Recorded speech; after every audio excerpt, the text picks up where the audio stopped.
Hey, it's Jay, and welcome back to Tears of the Kingdom. Tonight, I think we're going to read through all of the adventure log and all of the character profiles. The adventure is mostly going to be like just a nice trip down memory lane of some of the stuff that we've completed in this game. But I think the character profiles is going to be where the real meat and like juice here is going to be, because I've heard some rumors that there is some like cool bits of lore in there that you might miss otherwise. Um, So I guess we'll begin with the quests and the two that you can technically never complete. Um, Destroy Ganondorf from Purah at Lookout Landing. Wind, fire, water, lightning, and spirit. The five sages have awakened and entrusted you with their power. You also determined the Demon King's location during the Depths investigation. All that's left now is to head to the deepest area of the depths beneath Hyrule Castle and defeat Demon King Ganondorf. Find Princess Zelda, Steward Construct in the Great Sky Island. You didn't find Princess Zelda on the Sky Island where you awoke. When you touched the light in the Temple of Time, you felt her presence, however faintly, as a voice rang out in your mind. Link, you must find me. Where is Princess Zelda? Was there anything more she was trying to tell you? Or was this a hint to the fact that like the dragon was flying around the Sky Island the whole time? The closed door, Rauru on the Great Sky Island. Rauru of the Great Sky Island, rather. Interesting that looks like the surface map. Well, no, maybe it is the sky map. No, it's the surface map. Interesting that that's what that does. The closed door, Rauru on the Great Sky Island. After visiting the three shrines, you returned to the Temple of Time. Its door opened to your touch, no longer denying you entry. Somehow, your new arm was truly revitalized enough in those shrines. The Kingdom of Hyrule. To the Kingdom of Hyrule, Zelda's voice from the Temple of Time. After descending from the Sky Island where you awoke, you returned to the Kingdom of Hyrule and reunited with Purah at Lookout Landing. You learned that she's been directing search efforts in the kingdom. Work with Purah to find Princess Zelda. Regional phenomena from Purah. You investigated the four regions that were troubled by strange phenomena, and the secret stones awakened the four stages. When you went to report the investigation results and sightings of Princess Zelda to Purah, Princess Zelda suddenly appeared at Hyrule Castle along with a blood moon. Oh, I forgot that there was a blood moon there. That's kind of cool. Find the fifth sage from Purah. You told Purah of your meeting with Sage Mineru. The five sages are finally ready. They will be steadfast allies in the fight with the Demon King. Now, this is one of the things where I bet if I had actually talked to Purah and got the quest before finding Mineru, there probably would have been more here.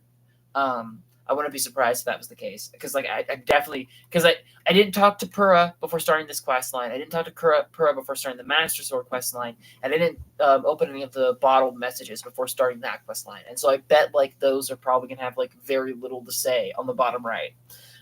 Crisis at Hyrule Castle from Purah. The phenomena at Hyrule Castle and the upheaval were all due to the Demon King Ganondorf, who is trying to destroy the world. Combine your powers with the five sages and slay the Demon King.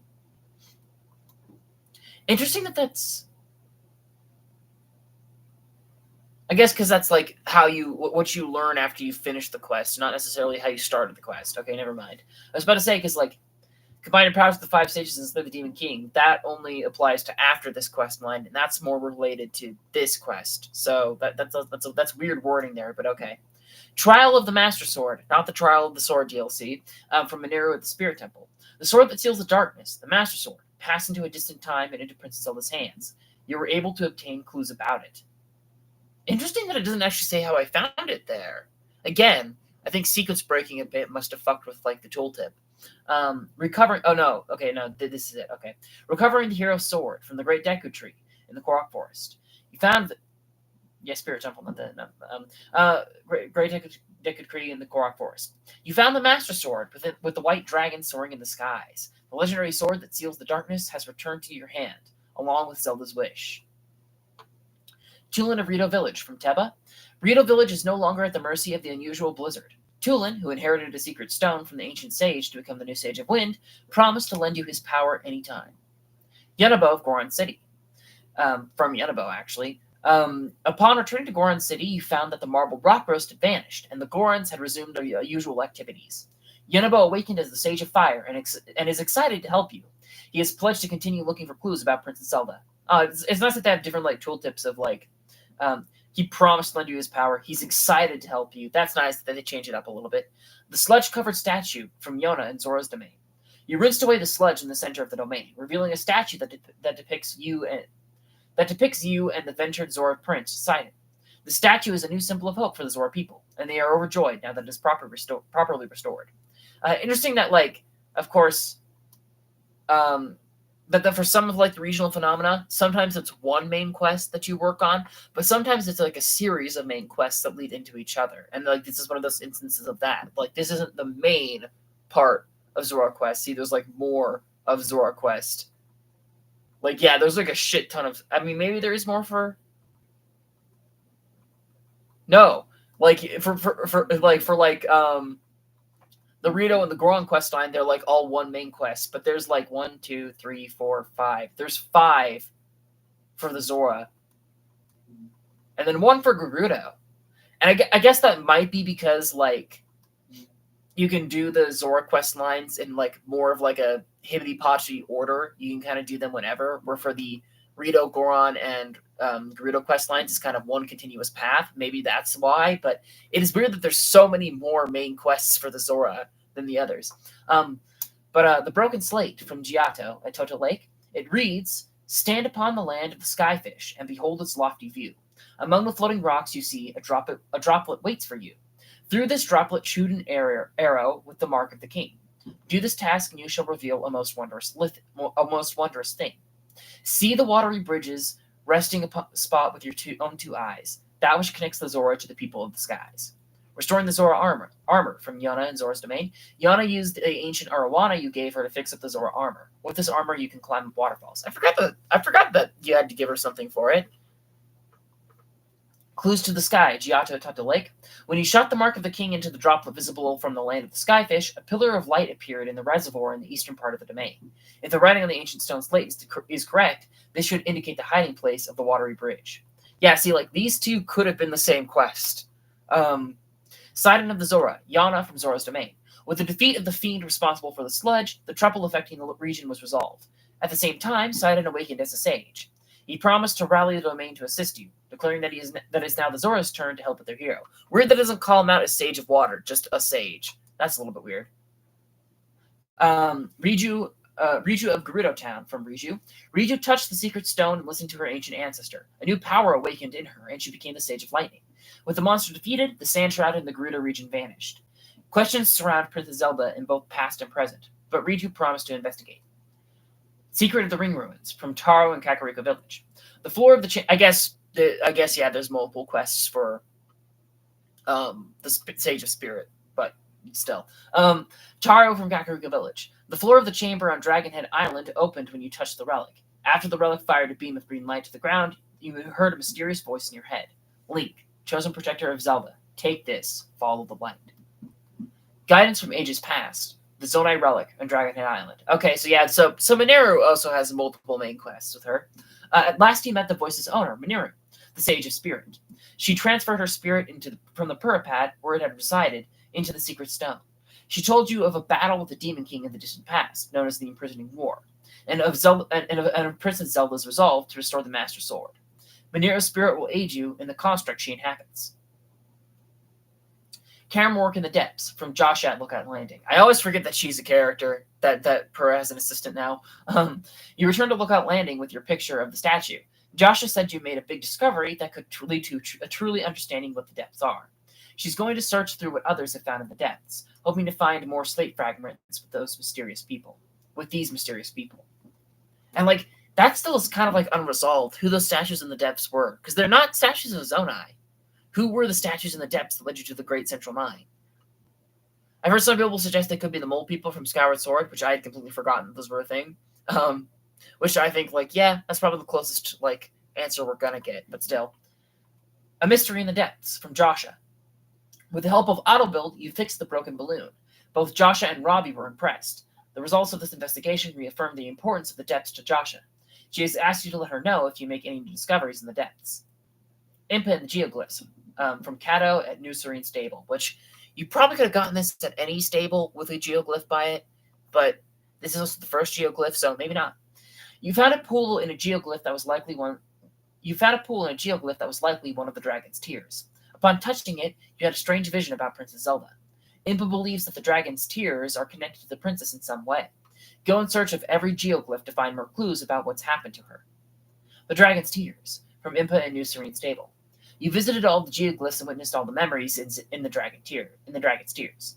These visions showed you Princess Zelda sacrificing herself, becoming a light dragon, and hoping to eventually entrust the Master Sword to you. You must honor the princess's wish somehow. It actually just occurred to me because, like, again, they're probably not going to do DLC, but like one thing I thought about is like, the depths could use more content. And it would be easy to add DLC content to the depths.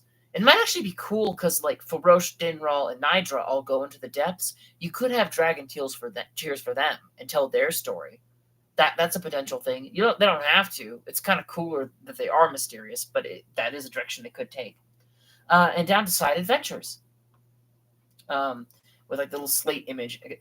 It's kind of cool. The Hyrule Royal Crest is for the main quest. You got like a slate for the side adventures. You got a shrine for shrine quests, obviously. You got a speech bubble for side quests, and then you got the camera image or the film reel for the mini movies. That's kind of nice. Hateno Village Research Lab from Robbie. Robbie installed the sensor, which detects shrines. He said he's created even more features for your Purapad. Speak to him anytime if you'd like to learn more. Filling out the compendium from Robbie. This time at the tech lab instead of Lookout Landing. The Hyrule Compendium on your Purapad will automatically register pictures of creatures, monsters, minerals, equipment, and treasure you take with your camera. From now on, you can still purchase Hyrule Compendium pictures if you haven't bought for yourself yet by selecting them from Robbie's Compendium. Weird that it says that, given that the Compendium quest is complete. You think that would be one of the things where it's like, you completed your Compendium, so there's no need to buy more photos. Like, but okay.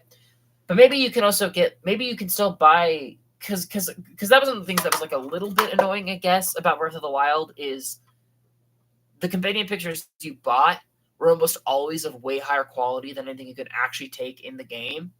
And so if you're allowed to replace your own pictures with the like game's default pictures from Robbie's Compendium, that actually would be kind of cool.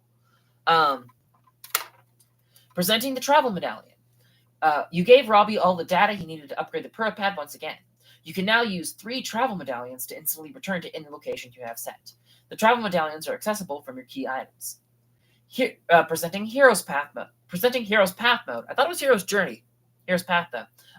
You gave Robbie data on 15 shrine locations, and he successfully updated the Purapad. You can now use the Hero's Path mode to see where you have been on the map.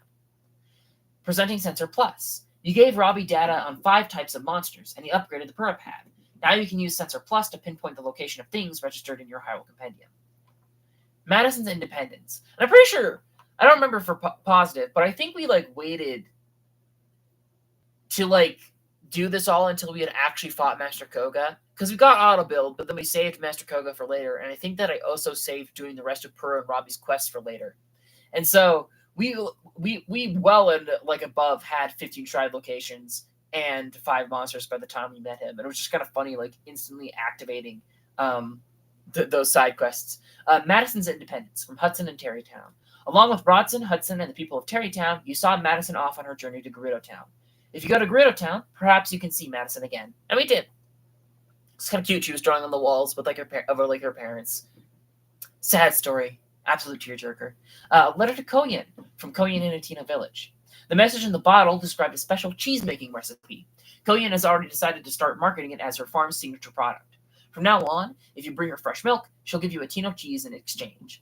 The cheese is definitely more expensive than the milk, so that is a good trade. A new signature food from Reed in Hateno Village. It seems Reed's grandfather had worked with another villager to make Hateno cheese. Convinced it would seal his victory in the mayoral election, Reed decides to market it as Hateno Village's new signature staple. From now on, you can buy Hateno cheese not just at the Hateno pasture, but also at Hateno Village's general store, and from merchants on the roads. Didn't realize that it unlocked it, because I think we have talked to a traveling merchant that was selling cheese. It didn't super click to me. They're oh yeah, that would be locked behind doing this quest. That's kind of cool. Of course, the game is quick travel, so it doesn't super matter, but maybe if you don't want to farm the shops by sleeping in a bed over and over again, or if you need cheese in an emergency and you just so happen to be next to them. Reed's Secret from Clavia. You learned a few things from the journal found in the shed. Reed is developing a new type of vegetable with Nick. He's trying to incorporate elements from the CC clothing line, and his efforts haven't come to anything yet. When you told Clavia about your findings, she was relieved, but also irked by Reed's stubbornness. CC's secret from Sophie. Having learned that all CC was doing at night was eating vegetables in secret, Sophie was very relieved. Weird that that's like such like a smaller like text box for like basically the same thing. Team CC or Team CC or Team Reed. CC asked you to give Reed voters some mushrooms to open their eyes to new ways of thinking. You finished giving the 8 Reed supporters Hylian shrooms, resulting in a very satisfied CC. The mayoral election. The Atina Village mayoral election ended with Reed continuing on as the mayor. But Reed and CC decided to work together to ensure Atina Village would continue to thrive. CC gave you her masterpiece, the CC hat, as a thank you for wrapping things up peacefully. Ruffian-infused village. Okay, maybe it's in a different section, which I doubt it, but it's a little bit weird that the Sun Pumpkin mission, that isn't considered a part of this side adventure. Because, yeah, the mayoral election is, like, the culmination of that side adventure, but those still, because, like, Reed's secret, that was, like, prompting you towards, like, the Sun Pumpkins. That was, like, the first, like, hint that was going to be a thing. So you'd think that would still be a part of this quest chain, but apparently not. Ruffian-infested village, from Rosal and Lurelin Village. You defeated the monsters that inhabited Lurelin Village. The village head is delighted that he is able to return. He plans to rebuild the homes the monsters destroyed so the rest of the villagers can return too. But rebuilding the village will not be a quick or easy task. Lurelin Village Lurelin Village Restoration Project. The buildings destroyed by the monsters have all been repaired, and the Lurelin Village Reconstruction Project is complete. The villagers are so grateful for everything you did, they vowed to give you free access to all the village's facilities and goods from here on out. Potential princess sightings from Tracy at the Lucky Clover Gazette. You returned to the Lucky Clover Gazette and checked in with Tracy. She was relieved to learn the real stories behind the rumors related to Princess Zelda. The Lucky Clover Gazette will continue to report on events happening in the world. If you come upon a newspaper, be sure to check it out. Because this has no mention of Pen. The rest of these side adventures better mention Pen in the description. The Beckoning Woman from Pen. Oh, well, I guess he gives the quest, so it's obvious you don't have to mention him. From Outskirts Stable. The woman who requested help was actually a Yiga in disguise. It turns out she was luring blonde-haired men in an effort to draw out Link, Princess Zelda's protector. You shared the whole story with Pen and received a reward. Actually, just kind of realized, of course, there's lots of parallels in Legend of Zelda because of the whole reincarnation thing. But hang on, I need a drink.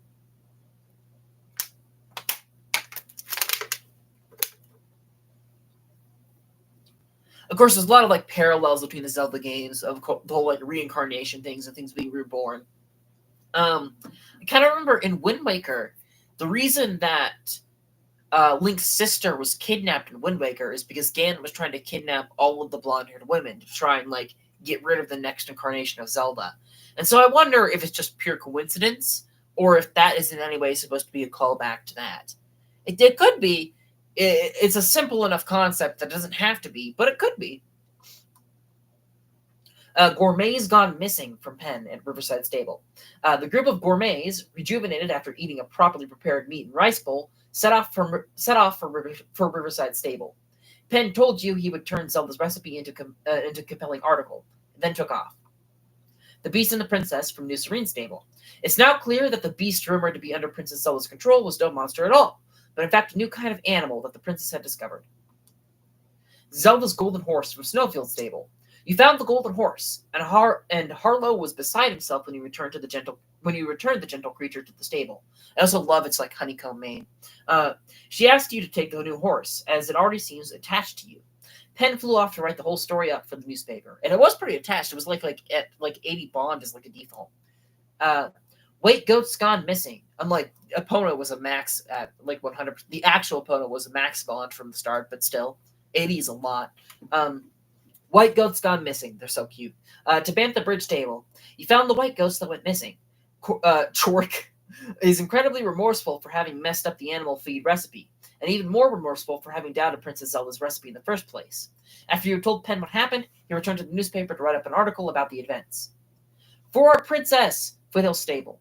When you returned to Foothill Stable and talked to the Xia survey team, you learned that Princess Zelda's orders weren't to explore in underpants, but instead explore all other paths. Pen said he'd write up the whole story, and then he left. The all clucking cuckoo from South Akala Stable. The prophecy-speaking cuckoo was a ruse created by the Yiga clan to lure you into into your doom. When Penn heard your report, he said it'd all make a great story about the newspaper. He's going to write about what happened to warn readers about false oracles. And the whole Penn side adventure was a delight the entire time. I've said it before, I'll say it again. Like looking back through it and like remembering this shit, man, that was a good quest line. The quests of this game were so fun. The missing farm tools from Wetland Stable.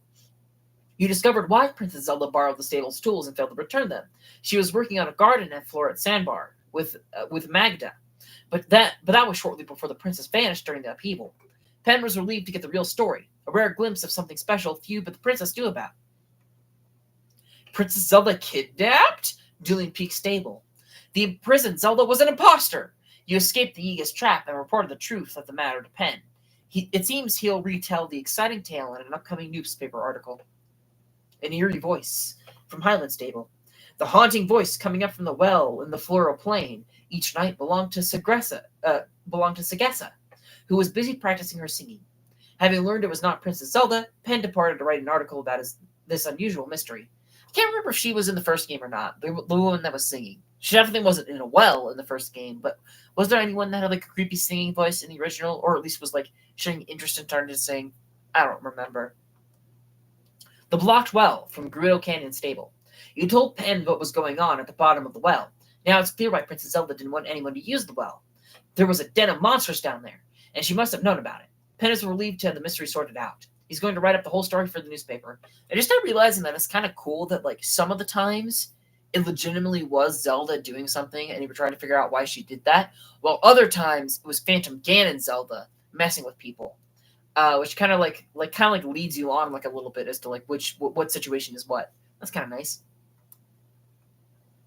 The Flute Player's Plan from Piper at Highland Stable. Now we're into the Great Fairy Quest. Accompanied by the flute, the fireflies lit up the darkness and made the tree glow spectacularly. Haiti felt a swell of emotion and could not hold back a true smile. Inspired, Piper vowed to return to the stable trotters to hone his craft and use his music to help keep Haiti smiling. Actually, kind of funny that both games had a quest line that involved using fireflies to cheer someone up. That's a little bit funny. Completely different locations and contexts, but still. Honey Be Mine from Beats in West Nicoletta, the high one. You gave Beats 3 combs of Courser Bee honey. 3 combs of Courser Bee honey, helping him create his dream of making honey crepe. He headed off to the stable, he headed off to a stable to resume his former life as a musician with the Stable Trotters. I wonder actually if you saved a musician, but then didn't go to their respective Great Fairy Fountain and like that sort of like stable, would the the leader of the troop, would he still comment on them coming back to them, or would you have to like go to that stable specifically in order for them to rejoin the band? I don't know. The Hornist's Dramatic Escape. I love the title of that one. From Eustace in Tabantha Frontier. You managed to get Eustace and his wagon out of the hole at Tabantha Frontier. As a member of the Stable Trotters, who perform at all the stables in Hyrule, Eustace has gone back to rejoin his troop.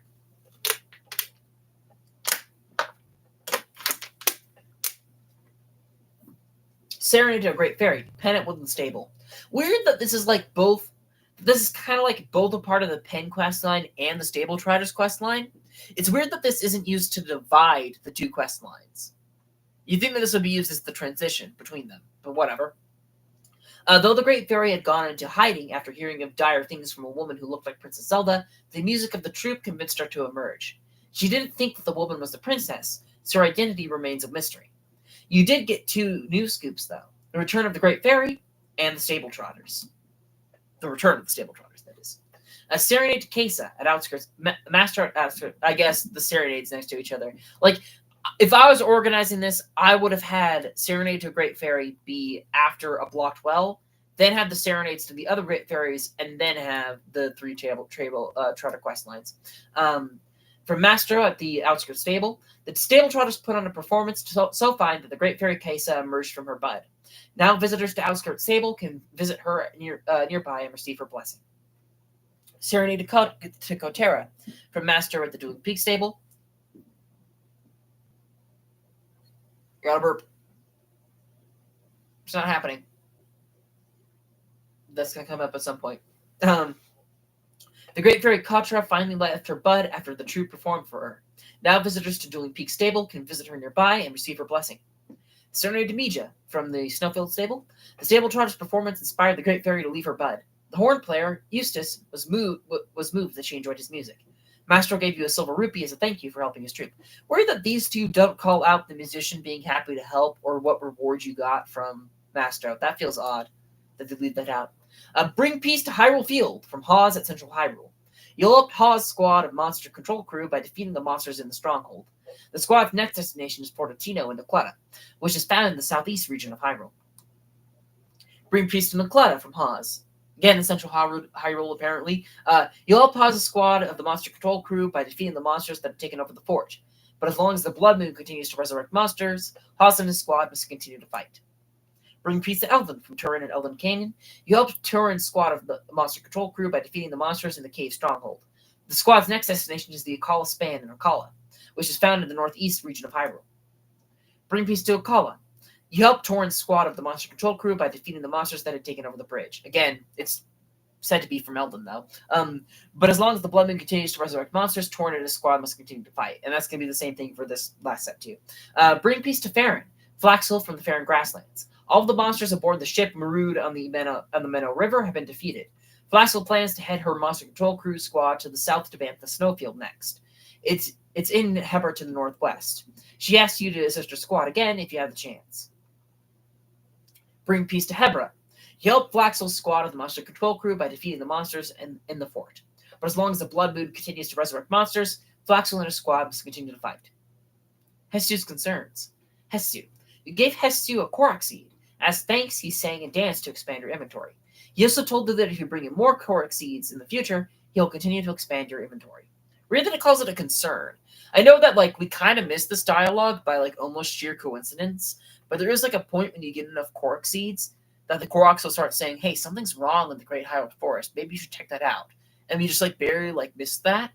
I wonder if at some point Hestu would have prompted you to go on that quest line. If you would have said, hey, you should check in on the Deku Tree. Hey, you should check in on the Deku Tree. The hunt for Bubble... Oh, well, that isn't considered a part of the Deku... I guess it was a main quest with the Deku Tree. Never mind. The hunt... Actually, what's that? I'm assuming that the quest to get the Master Sword from the dragon, since you're given it by the Great Deku Tree, that is including killing Phantom Ganon in the Great Deku Tree. That's a part of that quest. That's what I'm assuming. The hunt for Bubble Gems from Colton in Eldon Canyon. You gave Colton a Bubble Gem, and he gave you a reward as thanks. Colton has taken his stall to set out on a journey to collect Bubble Gems in hopes of fulfilling his dream to become a Satori. The search for Colton in Eldon Canyon. You found Colton. He dreams of becoming a legendary creature known as the Satori. To make this dream a reality, Colton is traveling around Hyrule at night with a stall seeking out Bubble Gems. Bring him what he wants, and he'll trade you treasures he's collected. Weird that, it's a little bit weird that this is supposed to be for, because this is for, that first quest. Or is it, actually? Because you gave it from Colton.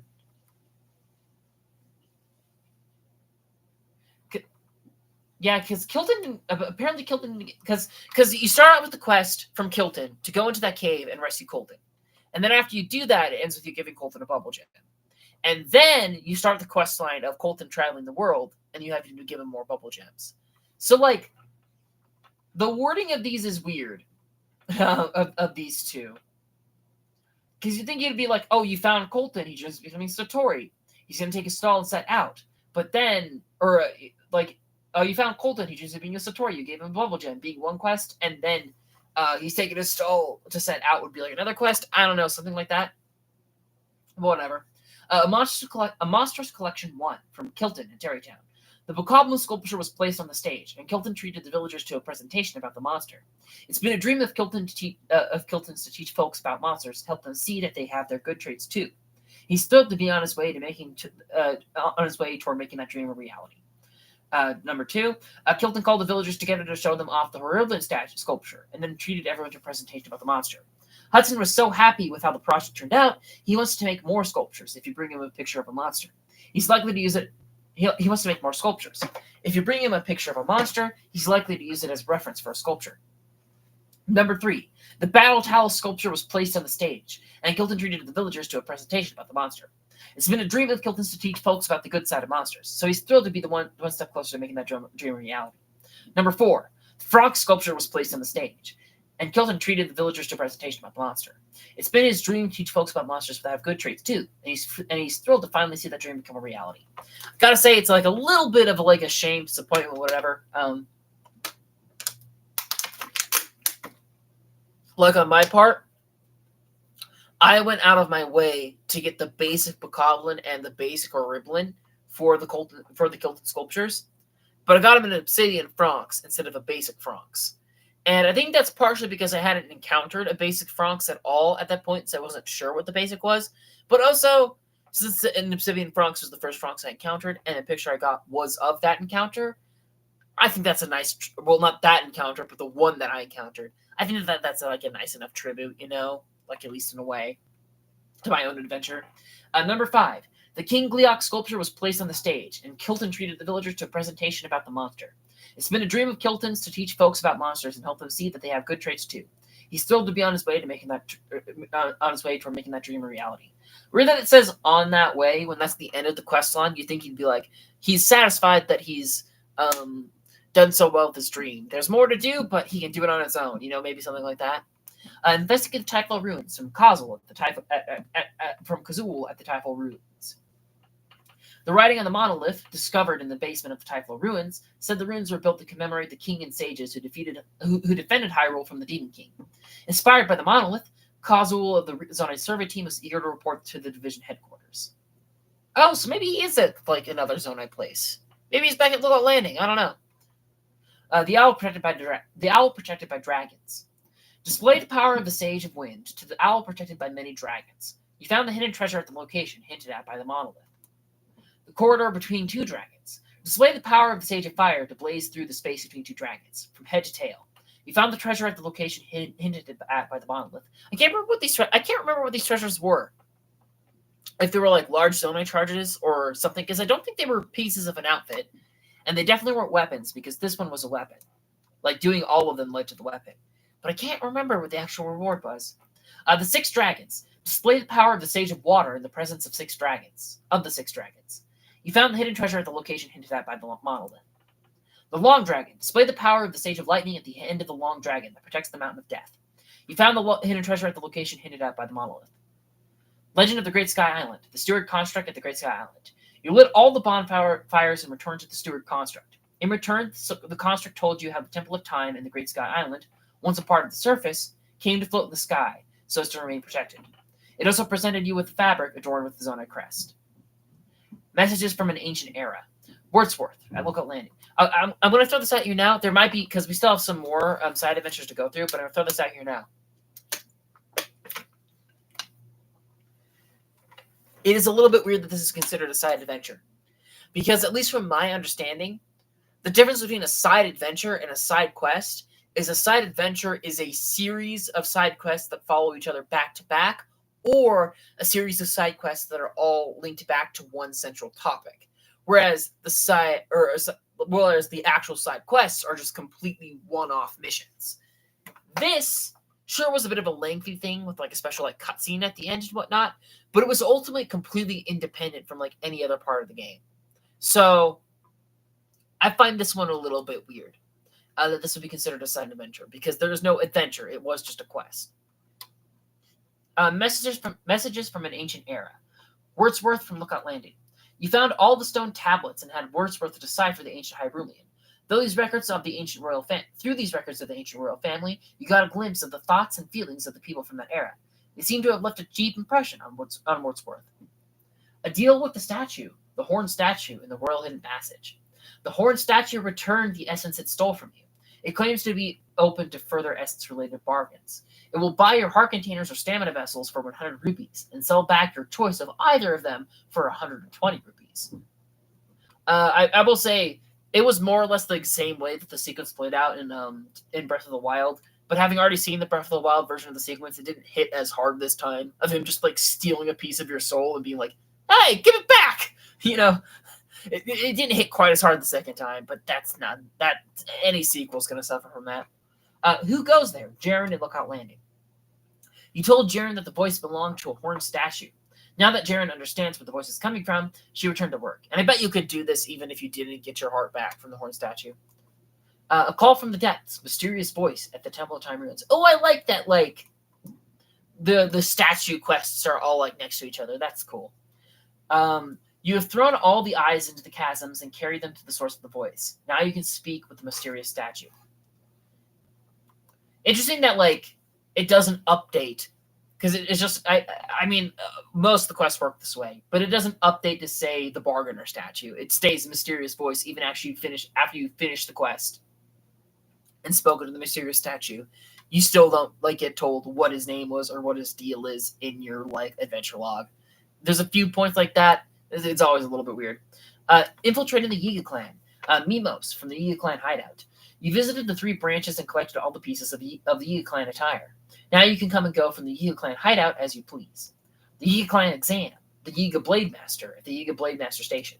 You passed the Yiga clan Blade Master test after making offerings of mighty bananas at all the required frog statues in the Gerudo Canyon. Master, I will say though, the Earthquake technique and the Blade Master thing, both of those, it's weirdly easy to become a member of the Yiga clan, which I guess explains why most of them die so quick. Master Koga of the Yiga clan. Koga from the Great Abandoned Central Mine. It's funny that Koga is considered the person who gave you this quest. That's a little bit silly. I guess because there's really like no one else that you could realistically like relate it back to. You could say it was I've already forgotten her name again.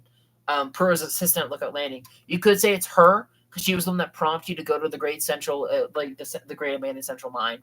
You could say it's the 2 Yiga that taught you to use auto build, but no, it's Koga. Koga is technically the person who gave you the quest to kill Koga.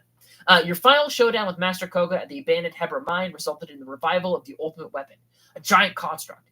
You managed to defeat it, and Master Koga was last seen blasted skyward by his own hand, his plot foiled.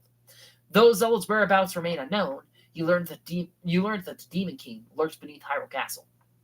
And of course, with all of these quests, they update as you like get through the stages of the quest line. Usually, I'm not too fussed about missing out on like what they might have potentially said because it's usually just like a hint to what to do next. But I bet there were like with how long and special that paragraph is, I bet each Koga fight had like a whole description of the fight of some sort. And I kind of regret missing out on those ones. But now we've made it past side adventures, now on shrine quests. The Satori Mountain Crystal, the mysterious voice in Satori Mountain. I'm not going to bother reading every single location if like the crystal is like the same. Yeah, because I'm not going to bother reading them off every time for these ones. You offered up the crystal you earned by defeating the Hinox in a cave at the base of Satori Mountain. You can now enter the Shrine of Light. Enter the shrine in order to acquire the Light of Blessing. I think that's the first time I encountered a Hinox in a cave, or I think maybe not Talos, but basically any mini boss in the cave, and it was pretty fucking cool. I was like, man, this would be a great place for them to hide like a Hinox or something. And then you walk around the corner and there's a Hinox. The White Bird's Guidance from Lassia in Rito Village. You found the cave entrance that had slipped from Lassia's memory. It seems that the spot was marked by a patch of snow in the shape of a bird. Found atop the tip of the shadow of Vob Meadow's perch at early morning. Inside the cave, you found a Shrine of Light. It's weird that they like. Because there's like another point, I can't remember if it was actually a part of a quest, but there's another point where you have to look at the quote-unquote bird in the distance that you had to look at in Breath of the Wild. It's weird that they both repeated that for this game and then added in another quest that's basically the same like kind of puzzle. You know, that's a bit silly. The Giza Crater Crystal. You offered up the crystal hidden in the cave in Giza Crater, and now you can enter the Shrine of Light. Enter the shrine in order to acquire the Light of Blessing. The North Hebra Mountains Crystal. You offered up the crystal earned by defeating the Frost Talos hidden north of the Hebra Mountains. You can now enter the Shrine of Light. Enter the shrine in order to acquire the Light of Blessing. The Northwest Hebra Cave Crystal. You offered up the crystal and can now enter the Shrine of Light hidden in the Hebra Mountains Northwest Cave. Enter the shrine in order to acquire the Light of Blessing. A pretty stone and 5 golden apples from Damia in the Korok Forest. The pretty stone from Damia emitted a light that led you to a shrine. When you presented the stone, a Shrine of Light appeared. Oh, I completely forgot about that. Yeah, that was a thing that we did. Wasn't that where all there was like the... Or where was it? Oh no, this is what I'm thinking of. This is the one I'm thinking of. This was a different thing. Um, this is the one with the Talus. It's a little bit weird that like the crystal quests, where it's just like mysterious voice tells you to grab the crystal. It's a little bit weird that those aren't all next to each other as one block. But I think that's probably because the quests are based off of region that you get them, and that like takes priority a little bit, at least in this case. Um, None shall pass from Zuki in the Korok Forest. You offered up the crystal that came from the stone Talos, and the Shrine of Light appeared. Enter the shrine in order to acquire the Light Blessing. I mean, I had a lot of opportunities to do it. I do regret not taking a picture of a Talos with the green crystal on the back for like the Colton or the Kilton display. I should have probably done that, but whatever. Maka's special place. For Maka, you were able to reach the shrine in the forest by passing through an opening in the sky above the Lost Woods. Opening in the sky above the Lost Woods. The Death Cauldron Crystal. The Death Cauldron Crystal. Caldera Crystal? You offered up the crystal you earned by defeating the Igno Talist on the East Gallery of Death Mountain. You can now enter the Shrine of Light. East Gallery. It's kind of funny that it's called that. I'm sure there's... I'm not sure why. I'm not sure what geographically exactly a gallery means, but the lake in Tenok cave crystal. You offered up the crystal hidden in the grotto in Lake Tenok. You can now enter the Shrine of Light. Rock for sale from Hagi in Terrytown. You bought the weird rock from Hagi for 50 rupees. If his wife really hadn't intervened, you might have had to pay 100 rupees. Dying to find it, the Steward construct in the Lenara Great Spring. By reorienting the mechanism in the ruins to receive the morning light, you lined up its shadow to cover the white symbol. A shrine of light appeared in the ruins. The high spring and the light ruins. Skim across snow from the spring high in the heavens to the mountains below. Pass through the rings of light to see the lights of blessing. You jumped from the Sky Island. You jumped from the Sky Island Springs above Mount Lenaru. Went through the rings of light toward the ground, and at the end of it all, a shrine of light appeared. Very similar race puzzles to what they had in the DLC, in the Champions Ballad DLC for Breath of the Wild, which I appreciate. Those were like surprisingly fun. Usually I don't like races where you have to go through the rings in games, but those I actually really enjoyed.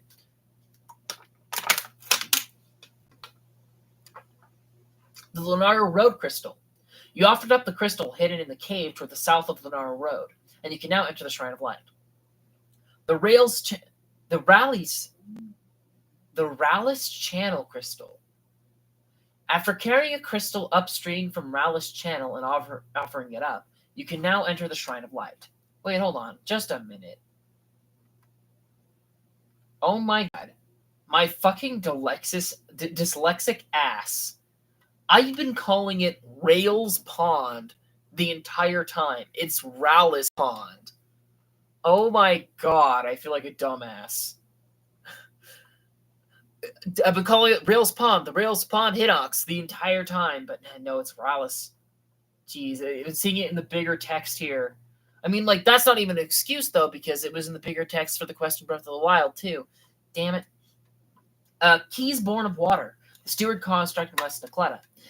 There were 3 altars of differing sizes placed in the ruins. You inserted ice sheets into the openings of each of them. A shrine of light appeared above the ruins. The Okel's Naval Cave Crystal. You offered up a crystal and can now enter the Shrine of Light hidden in Okel's Naval Cave. Okel's Naval. That just makes me think of the Great Deku Tree's navel being where like everything is like for like to the Korok Forest like town, quote unquote. Ride the giant horse. You brought the giant horse to Baddock, and he gave you a crystal in return. You offered the crystal and can now enter the Shrine of Light.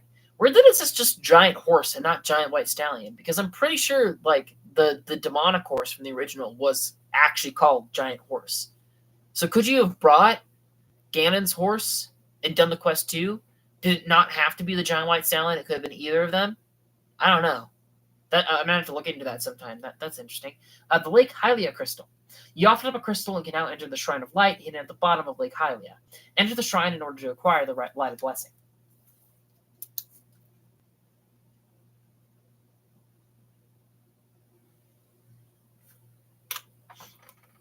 Legend of the Soaring Spear. Tattered Notebook in Tobias Hollow Cave. You threw a Zonai spear from the pedestal through the glowing ring. A Shrine of Light appeared inside the cave. Oh yeah, it was one of the few times I actually threw a weapon. The Gerudo Canyon Crystal. You offered up a crystal and can now enter the Shrine of Light on the river in Gerudo Canyon. The North Hyrule Sky Crystal. You offered up a crystal and can now enter the Shrine of Light in the North Hyrule Sky Archipelago. The South Hyrule Sky Crystal. You offered up a crystal and can now enter the Shrine of Light in the South Hyrule Sky Archipelago. The Tabantha Sky Crystal. You offered up a crystal and can now enter the The East Hambro Sky Crystal. Yeah. The Sky Mine Crystal. Yep. The Sakala Sky Crystal. Yep. The South Onara Sky Crystal. The North Naklutta Sky Crystal. The West Naklutta Sky Crystal. The Naklutta Sky Crystal. Yeah. So those ones were all grouped together, the Sky ones, and they also had all the same tooltip. So that saves me some reading time. Okay. Now we're into side quests, which there's more of them than any of the others. There's over double side quests compared to side adventures. Spotting Spot, Lester and Lookout Landing. You brought the beige dappled Spot to Lester. The swift carrot he gave you in return is a specialty crop of Kakariko Village, located in Naklutta to the southeast. It just occurred to me, can you kill Spot? Because you can kill I guess you could say that about any of the quest horses, but you can kill the horses in this game. What happens if you try to kill Spot?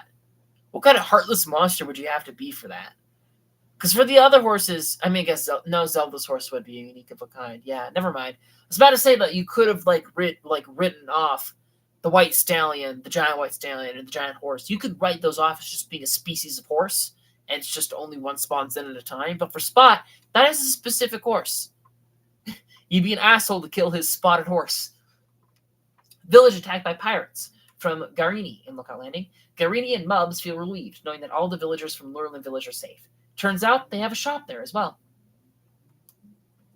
Today's menu, Bermano in Lookout Landing.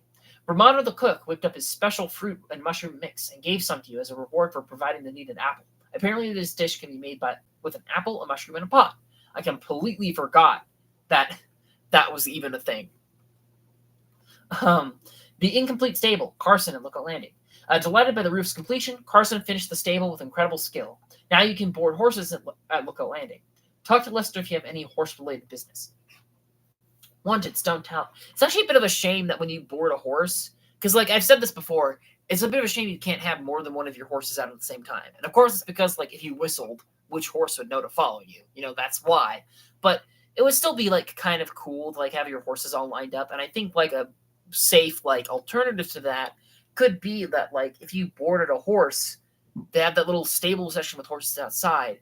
One of your horses could be there boarded at the stable. That might be cool if they would ever do that. Wanted Stone Talus from Growlins in the emergency shelter. You reported your victory over the Stone Talus in North Akala foothills to Garlands at Lookout Landing. Wanted Molduga. You reported your victory over the Molduga in the East Barrens within Gerudo Desert to Garlands at Lookout Landing. And I'm pretty sure that was a different Molduga than the one that was pestering the Julie girl.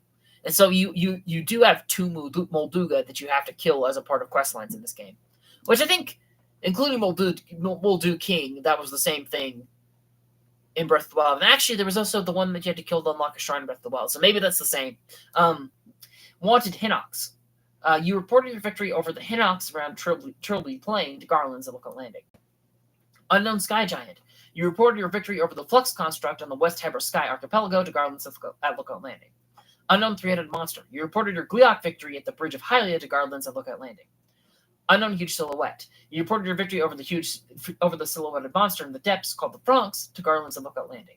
And I can kind of get the logic that since there are Gleeoks on the surface, but there are only Frogs in the depths, Gleeoks would be less mysterious than Frogs, and so they would ask you to go after them first. But also, the Gleeoks are way harder to kill than the Frogs, and so it feels weird having that be the second quote-unquote difficulty option for these, I guess you could say the same about this. A Molduga is harder to kill than a Hinox, even if it's only by a little bit.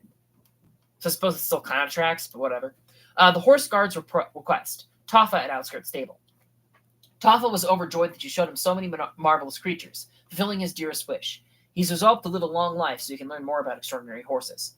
You only showed him a horse and a bear. I think if you also had to show him a deer or something. Or did you? Because I thought it was you had to show him a stall horse. And then you could show him either a deer or a bear, or maybe even like a moose or something for like the second quest. You could do like basically any other animal you could ride. It'd be kind of cool if there was like, I mean, it would have been repetitive and annoying after a while, but it'd been kind of cool if you had like more creatures to show him. Picture for Outskirts Stable, Embry. Embry, the owner of Outskirts Stable, is pleased to have a painting of the cherry blossom tree hung up at his establishment. Still, he's happy to replace it with a different picture of a tree. Just show him a new image, and he'll make a copy to put on display. Feathered Fugitives from Telly at Riverside Stable. Telly was relieved to see that the 5 cuckoos he'd lost are back inside the fence. He gave you 100 rupees to keep quiet about the cuckoos going missing. Weird that it highlights 100 rupees here when I'm pretty sure it didn't for that one Stable Trotters quest thing. A picture for Riverside Stable from Ember. Ember, the owner of Riverside, is pleased to have a painting of the Great Goddess statue hung on his establishment's wall. I'll skip the second half of those ones because they're going to be copy pasted again. Horse-drawn dreams. Zumi in New Serene Stable. Zumi's dream of a horse-drawn wagon once looked hopeless. She didn't have wheels or even a horse, but she repaired the wheels and caught a horse, resulting in a horse-drawn wagon she can feel proud of. The wagon she dubbed Zunk. This wagon she dubbed Zunk, a combination of your name and hers. Do you ship Zumi X Link? Actually, it just kind of occurred to me that it's kind of interesting when it said caught a horse. It occurred to me this. In the original game, you had that quest line of catching a horse and then bringing it to the guy in Gerudo Canyon in order for him to get a horse and ride out of the canyon. And I had assumed that you had to register that horse. And so I did register that horse and then gave it over to him. But thinking about it now, maybe you didn't have to. You probably did not have to register a horse. You could have ridden one all the way there from the wilds, theoretically. But for this one, you definitely don't have to register the horse. You just had to walk up to her with it, which is nice. Makes you feel less like you're attached to the thing because you don't have to name it. A picture for New Serene Stable. Spirit, the owner of New Serene Stable, is pleased to have a painting of a geoglyph hung on his establishment's wall. Genli's home cooking from Genli and Rito Village. You gave the Staminoka bass to Genli. She is thrilled now that she can make fish pie to cheer everyone up. As a reward, she gave you some biting simmered fruit made with ice fruit. Biting simmered fruit made with ice fruit. Treasure of the Secret Springs, Tulin and Rito Village. Sterndia, Golfums, and Sherfins. Hidden treasure sleeps in the center of the 3 secret hot springs in the mountains. Guide the 3 waters to that place. When it fills, the slumbering treasure will awaken once more. You filled the cave in the center of the 3 secret hot springs with water and found the Va Meadow Divine Helm at the end of the path. It's actually kind of interesting that these are considered side quests, not side adventures, because they're so closely tied to the people you meet during the main quests. But I guess, yeah, they're not chained; they're just one mission, so it still works, I guess. Mully the Fletcher's quest from Mully. Mully was overjoyed to get what she needed and gave you some wooden arrows in return. Now she can craft arrows that freeze monsters. She's determined to come up with more ideas for new arrows and become a great Fletcher for her father and townspeople. Interesting that it specifies wooden arrows when there's only one arrow type you can get in this game. Legacy of the Rito. Teba. You collected a swallow bow, 5 bundles of wood, and 3 diamonds and brought them all to Teba. As promised, he crafted a great eagle bow with them and gave it to you. If your great eagle bow breaks, he can remake it so long as you collect the materials again. That's something that I maybe should have done. Maybe I should have tried to reforge the champion weapons. I think it's a little bit too late for that now. I don't feel like hunting down all those diamonds and materials again. But, yeah. Fish for fletching. Bedoli. You gave Bedoli 3 glowing cavefish and received 10 arrows in return. She offered to expand the agreement as well. She'll now offer arrows not just for glowing cavefish, but also for the Chilfrin trout and bright caps that the Rito children crave. The Rito children crave. Chilfrin is actually very common in that region, and bright caps I have 300 in my pocket. Maybe I should have gone there at some point to stock up on arrows. It would have been very slow compared to because by the point I had that many bright blooms like Chilfrin, I had my Lano Crusher, and they dropped 30, 50 arrows upon death. But still, might have been funny. The Rito Rope Bridge. Gassan of the Lucky Clover Gazette. You handed the wood over to Carson, and he repaired the broken bridge. Juanel and Gassan were relieved and returned to their posts. A picture for Tabantha Bridge Stable from Daddy. Dabby is pleased to have a painting of the ancient columns at sunrise hanging in his establishment. It is weird that there's 2 picture quests to get stuff at sunrise. I feel like that's a little bit too repetitive. Then again, there's not many like good shots of sunset that you can get in this game compared to sunrise. A picture for Snowfield Stable from Barky. Varky, the owners, or Varkay, is pleased to have hung up a painting of the giant bird with wings stretched wide, which can be seen in the Heber Mountains when it's not snowing. Yeah, there is 2 quests with like the same kind of concept in this game, both of which based off of one of the most annoying quests from the original. Crossing the Cold Pool. Verla.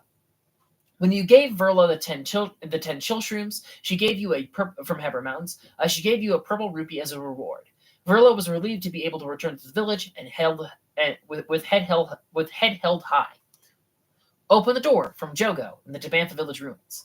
Inside a cabin were a couple of travelers, Jogo and Yamo. They were on their way to see a legendary shield surfer, but were waylaid by monsters.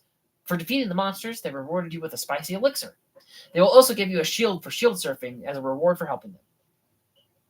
They will also. Okay, so can you get more shields from them? That's kind of cool. Kill those monsters and get a shield every time? That'd be neat.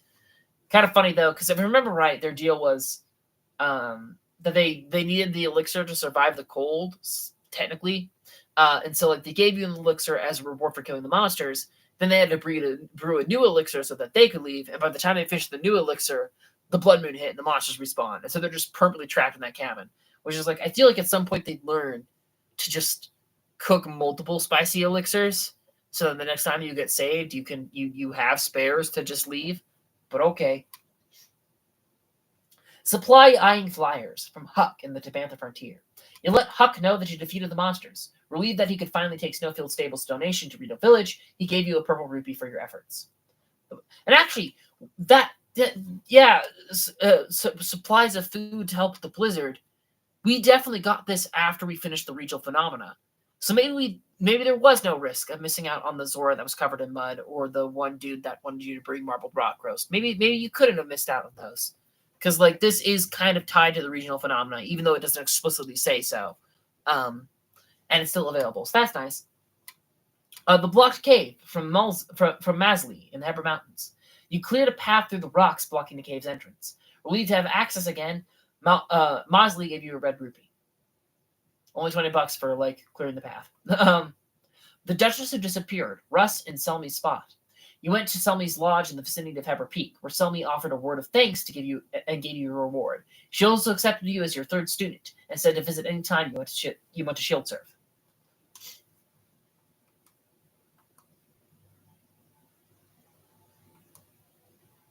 Kennelly's flight training.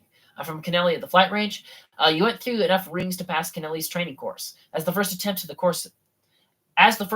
course and post a score, you've inspired young Rito to try it as well. Kennelly says that you can come back and try flight training again whenever you like. Cave mushrooms that glow. Nat in the Tabantha frontier. You gave Nat 10 bright caps, and learned that she and her sister Megan are on a journey looking for that. They wouldn't tell you what that is, but they would let you in on the secret if you met again. It sounds like they're going to Northern Heber next. Interesting that this is not considered a side adventure, because again, this is a chain of side quests. So this is something that I think should have been considered a side adventure. The captured tent, Nat and Snowfield Stable.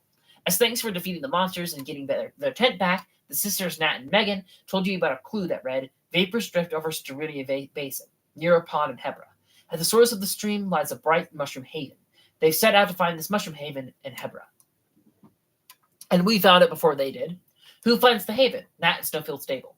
After searching the deepest reaches of Sterunia Springs Cave, you found the mushroom haven that Nat and Megan were looking for. The pair are happy with themselves for finding the place, but a bit vexed that you found it first. Having achieved their goal, they set off to search for more mushrooms. Whirly swirly things. Kula in the Korok Forest. Weird that this is not what the other Korok Forest the shrine quests we were at before. Yeah, never mind. You found the whirly water circle and the swirly sand circle and showed them to Kula. Kula was very satisfied. The secret room, Oki. You handed over the items Oki needed. Oki has finished building a wonderful room inside the Decatree's mouth and is pleased with the results. I haven't gone back to sleep in that bed again. I can't remember if like that's supposed to be the Yellow Heart equivalent of the free bed in the navel of the Great Echo Tree or not. I don't know. It could be, but I doubt it. Weird that it just says you handed over the items that Oki needed. With how much text space is there, they could have specified Blue Nightshades and Silent Princesses. They didn't really have to, but it's weird that they didn't. Walton's treasure hunt. Walton in the Korok Forest. You found all of Walton's hidden treasures, much to his satisfaction. He feels like he's got a knack for finding good hiding places. I also found all 1,000 Korok, or 900 Korok seeds, 1,000 Koroks, however you want to put it. I found all 1,000 Koroks, dude. I'm good at treasure hunting. Ignore that I used a guide. Ignore that. Amber dealer from Ramella in Goron City. Ramella purchased your amber. If you bring her ore in the future, she will buy it from you at a slightly higher rate than elsewhere. The ancient city Gorondia. Dugby in Goron City. The young Dugby searches for a city called Gorondia, where Gorons of old once lived. You have delivered him to his destination and left him in high spirits. He's expecting to strike it rich and promised to hire you if he does.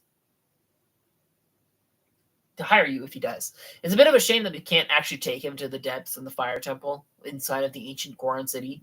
I mean, it's kind of dangerous down there for a kid, but still, it's a shame that we couldn't actually show him it. The ancient city Gorondia? Little Dugby is searching for the city of Gorondia, where the Gorons of old lived. You delivered him to his destination, and he ran off smiling, excited about what lay ahead. Weird that these are not considered the same quest, because you have to do one before the other, too. At least I think you do. Soul of the Gorons. Fugo. Fugo successfully finished the Boulder Breaker, and will inherit the forge from Rohan. If your Boulder Breaker breaks, Fugo will fix it for you. Oh, I forgot that the apprentice is now actually forging things. That's nice. He's moving up in the world. Moon-gazing Gorons. Trey. When Volcon and Trey saw the picture, they were able to recall the location where the full moon shines bright during the daylight. Where the full moon shines during daylight. They felt better and were happy to recall the memory of that place. The hidden treasure at Lizard Lakes from Bloodo. One brother hunts and the other brother hides. Two lizards fighting over what's inside. You solved the riddle and found the hidden treasure. And I can't remember if this is the only time, but it's weird that Yonobo doesn't give you this quest. Most of the other times, the sages give you the quest to find their respective helm. But this time, it was the old chief, which is interesting. Simmerstone Springs from Kima. You dug through the blocked cave entrance to discover Simmerstone Springs. Kima met you inside and was thrilled. At last, he'd be able to make the perfect spring-boiled eggs. As a reward, he offered to share his eggs with you anytime. We could also sit with him in the nude. Very nice. Cash in on Ripened Flint from Gomo at the Bedrock Bistro. Gomo the Goromond. That's funny. Found some ripened flint among the regular flint you brought him, and he seemed satisfied. He generously paid you 1,000 rupees and said he'll gladly pay the same for more ripened flint. Now, I still haven't looked into how hard this is supposed to be.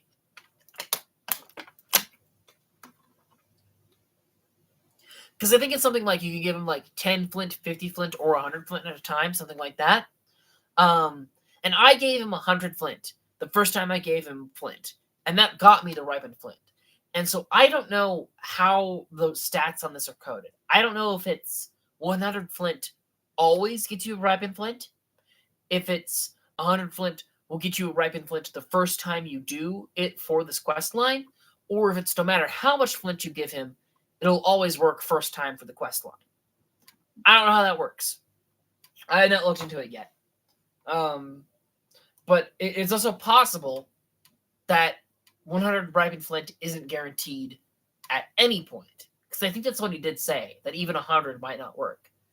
And so I don't know if I just like really, really lucked out in my first 100 flint I gave him being a winning batch. You know? I don't know if I just got extremely lucky there. Meat for meat. That's what I like to do on the internet. Meezer from Bedrock Bistro. You handed over the rock roast, and Cookie is in a better mood already. Now that Meezer is free to go, he's going to search for the ruined beast the stables have been buzzing about. Rock roast or dust? You gave Chef Cookie a rock roast, and he gave you a seared gourmet steak, his special dish. He said because they're always running low on rock roast, he's willing to take more from you, his new supplier from now on. Now, this is the other thing that I was wondering and I was concerned about. Because again, you had to hand over a marbled rock roast for one of these. I think it was this one that you had to hand over a marbled rock roast for. Rock roast for. And I was always curious of like, is that missable? Is it possible to like not get that quest? And at first I thought, oh, maybe this is considered a quest, but this is not a quest. That's just an optional thing that you can do. But no, this is a quest, which makes me wonder how they'd handle it if you did the whole fire temple first.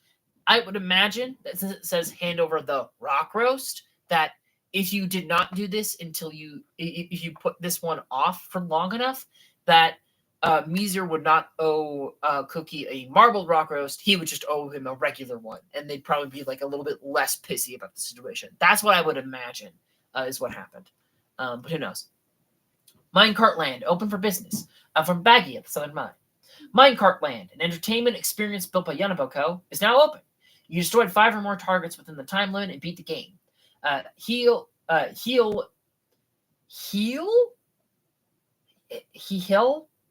assuming it's just heal. Invited you to try out the intermediate course. Like I feel like with the HL, there's probably like a whole kind of like special noise supposed to do at the end there, but I can't quite put my my tongue ain't working. I can't make the noise. It's the noise I'm thinking, and I can't say it. Minecart Land Quick Shot course from Heal in the Southern Mine. You hit 7 targets within the time limit, clearing the course in style. Kabeta's high difficulty course awaits you at the peak of Death Mountain. Minecart Land Death Mountain. You cleared the high difficulty Death Mountain course. Kabeta gave you Kabeta from the Southern Mine. Kabeta gave you some fabric to reward you for clearing all of Minecart Land. He said you can make it into something at Hateno Village in Southeast Hyrule. He also said that Minecart Land is still accepting challengers if you want to play again. I wonder if because I don't know if we've hit any quests that give us paragliders yet while reading through these. I wonder if all of the ones that give you paragliders mention that, oh, you can do something with this in Hateno if you went there. I'm not sure if they do or not. This, though, even though this is 3 quests that lead into each other, they're technically just 3 difficulties of the same thing. And so these, I think, are fine as side quests and not side adventures. It's when you're actually going on, like, a bunch of different locations, like, back-to-back with different things to do that I think counts as a side adventure. Picture for Woodland Stable from Gish. He's pleased to have a painting of a Goron soaking in the famed hot springs hung up at his establishment. A picture for Foothill Stable. Ozunda is pleased to have a painting of the Daruk sculpture hanging on the wall of his establishment. And the Daruk sculpture must be kind of recent, because Daruk was only 100 years ago. It's such like a big thing that you'd think that it was above Goron City for forever, but no, it has to be a pretty recent thing. Fell into a well. Dilly at the Rabbani Bridge well. You fixed the broken ladder. Having escaped the well, Dilly headed off to Foothill Stable after his traveling partner Jorah. The abandoned laborer, Moda, at the Death Mountain West Tunnel.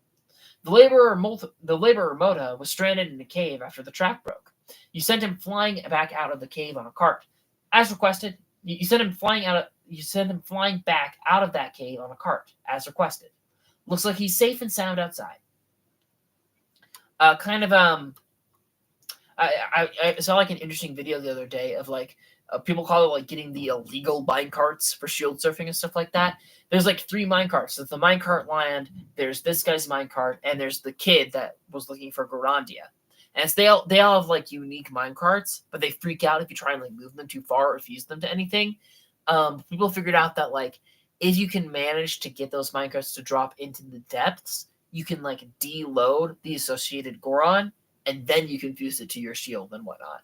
I don't know what happens if you go back up to the surface, break them apart at like Pellison's place, and then refuse. I don't know if that would ruin it. But yeah, you can theoretically get those minecarts on your shield, which is kind of cool.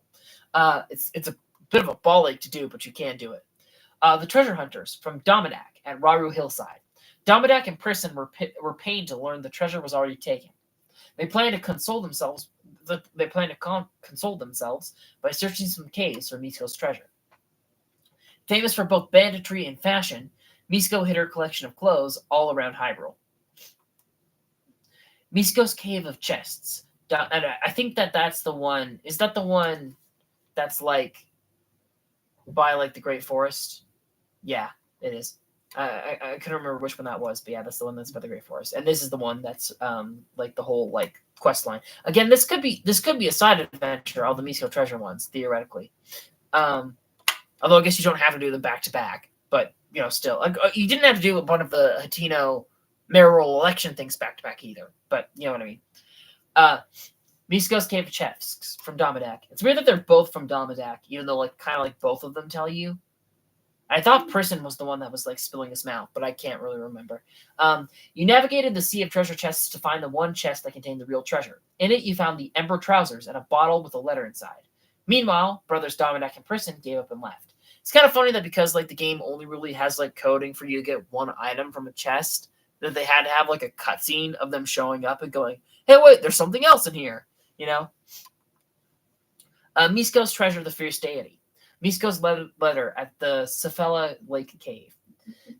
When you donned all of the pieces of the Fierce Deity armor at Cephalla Lake Cave, a door to a hidden room opened.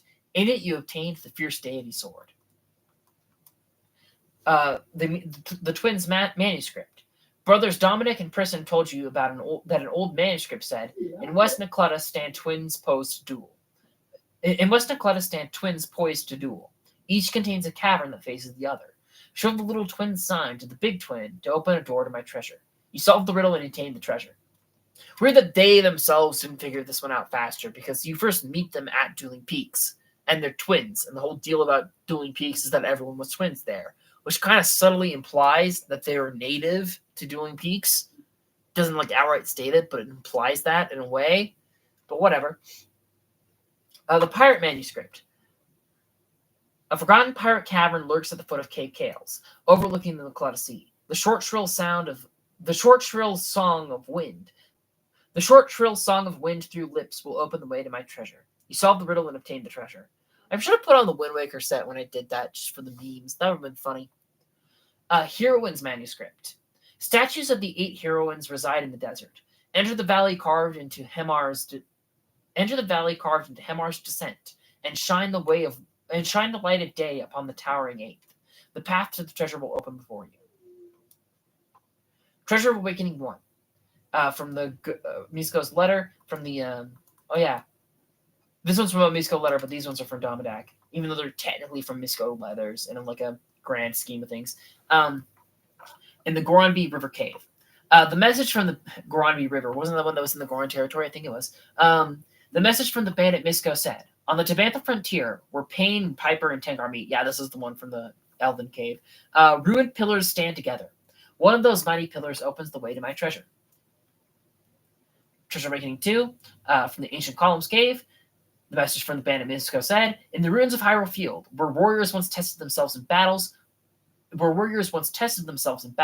offer your soldier's claymore to the two sculpted soldiers.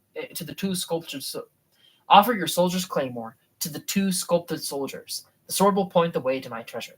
I think there was actually a claymore there for you in case you didn't have one in your inventory, which is kind of nice because I had to kill the Gleeok twice because I didn't have this mission by the time we went there.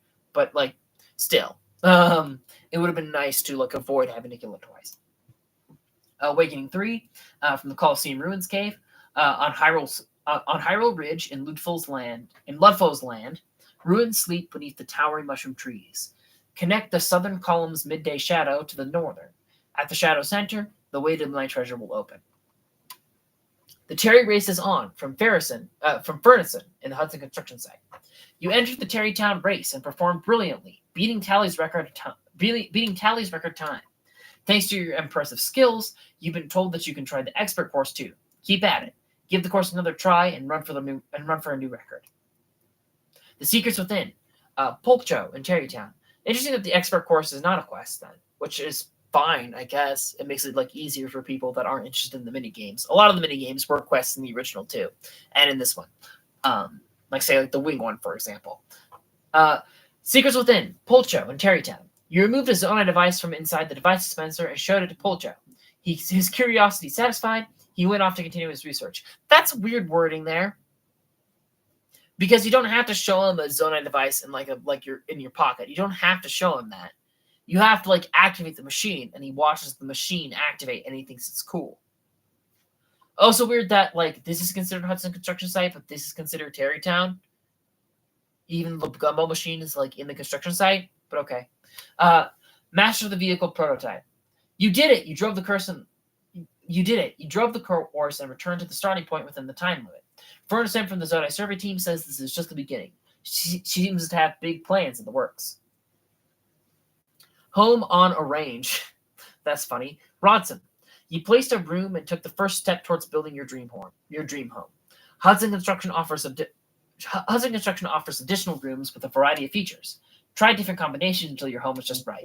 And theoretically, if you want to be really technical, I have not 100% of the game, both because there's some Phantom Gants I haven't killed, but technically, since there's a limit of houses you can buy, house rooms you can buy, and you're able to store the rooms, I should have to buy 15 of every room in order to technically beat the game, but I'm not going to do that. I don't think.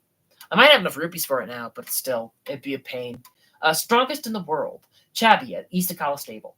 You brought a weapon made with a Lionel horn to Chabby at East Akala Stable. Satisfied, she declared this to be the strongest weapon in the world. That's why I have this. I couldn't remember why I had a Lionel Reaper. I've had it forever. I completely forgot why. It was for a quest. That makes sense. She says strongest weapon in the world, but theoretically, it would have to be a silver Lionel Saberhorn to truly be the strongest. But maybe she doesn't know that silver Lionels exist, and she assumes that red is the best that they are, because it's a red Lionel that's nearby that stable. So, don't tell her. The Gathering Pirates, Aya and East Akala Stable. Aya seemed relieved to learn that the monsters staying at North Akala Beach have been dealt with. Hopefully, the workers at the stable will be able to relax now. I forgot that there was a pirate crew there. Yeah, there was. Off the beach. Huh. A picture for East Akala Stable. Rudy is pleased to finally have hung up a picture of Octrock Lake when it's in the shape of an Octrock monster. Eldon's Colossal Fossil, Loon. And again, this could be a side adventure of the fossil ones. I would kind of count that as one. Loon from East Akala Stable. You restored the Eldon Great Skeleton's missing eyeball, and Loon couldn't have been happier. After gazing at your handiwork for a while, Loon told you that her next stop is in the Leviathan fossil in Hebra.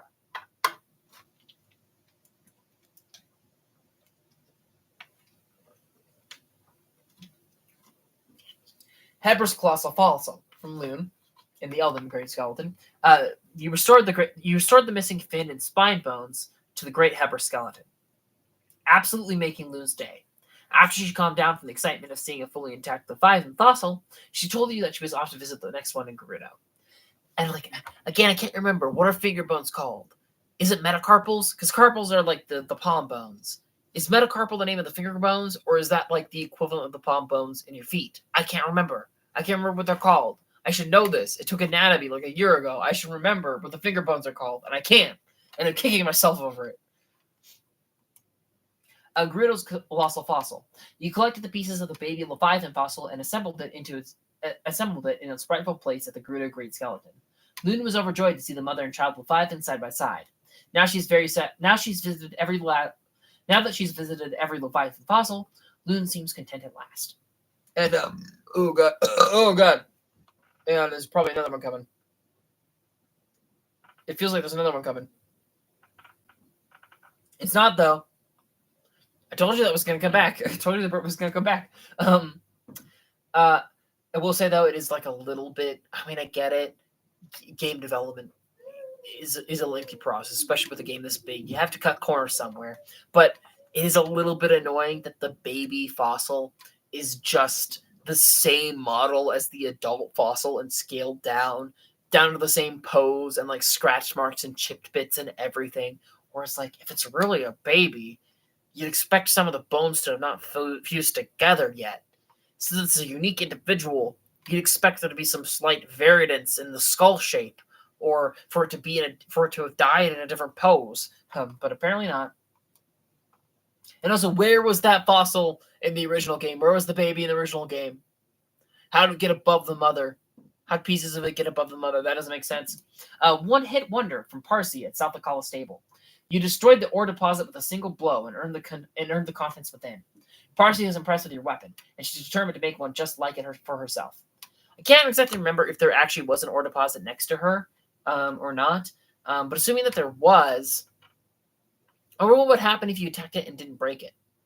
Is that ore deposit custom coded to only break to a two-handed weapon or a weapon with high damage? Or can you break it with like more than one hit, and then she gets pissed off at you that like, oh, you didn't break it one hit, that doesn't count, and then you have to wait for the order to respawn to try again, or how that works. I can't remember how the quest worked in the first place though. A picture for South Akala Stable from Dimitri. Dimitri is happy to have a painting of the Unity Bell hung on. Is happy to have a picture of the Unity Bell hung on the stable wall. Different picture of the bell. I thought it said of a bell for a second. I was like, hang on a second. A true treasure from Koda and Zora's domain. You let Sasan board the raft in the cave at Tarn Point and delivered him safely to Finley, who was waiting for him. Farther inside. They didn't find the treasure they expected at the shrine deep within the cave, but in the end, the memories they made together are more precious than. In the end, the memories they made together are more precious. The memories they made together are more precious a treasure than any. I think it's weird that this doesn't count as a shrine quest. And like, fair enough. With every other shrine quest, the shrine itself is inaccessible until you do the quest. But this is like a quest that leads you straight to a shrine. And so I feel like it should at least partially count. The Secret Under the Great Fish. Sidon from Zora's Domain. The Great Fish, the Eternal Guardian. A secret treasure awaits just beneath the stony form of its statue. Below the long bridge that reaches for the statue, leave your fears behind. Pass between two waterfalls and find your prize. You found the Va Root of Divine Helm in an underground cavern below Zora's Domain. I forgot the poem for that one, the tooltip for that one. We just kind of found it pretty quickly. The Never-Ending Lecture. Chroma from Zora's Domain. You discovered a hidden entrance to the Floating Scales Island, a fish-shaped island floating in the sky. Within, you acquired the Zora Helm. Oh, yeah. The Moonlit Princess. Segin from Zora's Domain. You showed Segin a picture of Mipha's statue beneath the moonlight. Segin was moved by the beauty of the sight and renewed his vow to remain a loyal subject to the Zora royal family, no matter what changes the flow of time brings. And like, yeah, that's different than sunset, or that's different than sunrise, taking a picture in the moonlight. But there's no other quest that makes you take a picture in the moonlight, so it's unique and it feels special instead of getting 2 sunrise pictures. The fort at Ja'abu Ridge from Gaddison in Zora's Domain. You repelled the monsters that had built the fort, protecting the peace in Zora's Domain. When you reported back to Gaddison, she gave you a reward. Was she with Hudson's construction crew? I can't remember. Was she Hylian or Zora? I can't remember. Glory of the Zora. Dento, my boy! Dento, I love him. The blacksmith is named Dento, and I think that's just so funny, and I love it. Dento. You managed to bring Dento a Zora spear, 3 diamonds, and 5 pieces of flint, so you could crack the light scale trident. He informed you that he can forge the light scale trident again if it's lost or broken, as long as you have the necessary materials. And there's no, like, intermediate step of crafting the ceremonial trident and then crafting the light scale trident like there was in the first game. You just get it straight up. A crabulous deal. Clef from Zora's Domain. You gave 10 bright-eyed crabs to Clef. He offered you a sapphire in appreciation. He's still just as cozy for them. He's still just as crazy for them, and will trade you something good in exchange for more bright-eyed crabs. The freaking crab vor, dude. A wife wafted away. Franck was overjoyed that his wife returned safely. After this experience, May once again realized that Franck's worry for her is a sign of how much he cares, and that their adoration of each other has grown deeper still as a result. Interesting that it does call out once again, which means that, like, yeah, a wife washed away did still happen, and Link did help. That's interesting. That's one of the few instances that seems to suggest that, yeah, you did do all the quests in Breath of the Wild, when the other situations seem to imply that there's some that you missed. A token of friendship, Yona in Zora's Domain. Every time, I don't know if I made the joke or not yet. From the first time I saw her name, this joke has been stuck in my head, and I can't remember if I've said it out loud or not. Yonick the Hedgehog. If you know, you know. If you know, you know. While exploring the ancient Zora waterworks, you found that the water filling the cave had been drained. At the bottom, you discovered a hole continuing further down. After investigating further, you discovered the Zora Greaves, believed to be left there as an offering in the distant past. It's actually kind of cool that all the Zora set has like quests to get them in this game. I can't remember if that was the case in the original, because there was like a hint as to where I think it was like the Greaves were or something. Or no, it was a hint to where the helm was in like the historical documents that mentioned that like he lost it like fighting the Lionel, and so you look nearby the Lionel and then you found that one. But that wasn't a quest. And I don't think the Greaves were a quest. Maybe they were. But they're all quests in this game, so that's kind of neat. Not that I don't think you necessarily need to activate the quest to get them, but still. Picture for Wetland Stable from Loudon. Loudon is pleased to have a painting of the ring ruins hanging on the wall of his establishment. And uninvited guests from Amy in Wetland Stable. You defeated the moblin living in the woods behind Wetland Stable. Amy's fear of the monster had kept him awake at night, but now he should sleep soundly. And you don't have to kill the other monsters, just the moblin. And I'm pretty sure that moblin does not respawn even with the blood moon, which I don't know how that fucking works, but sure. The blue stone from Leto at the East Reservoir Lake.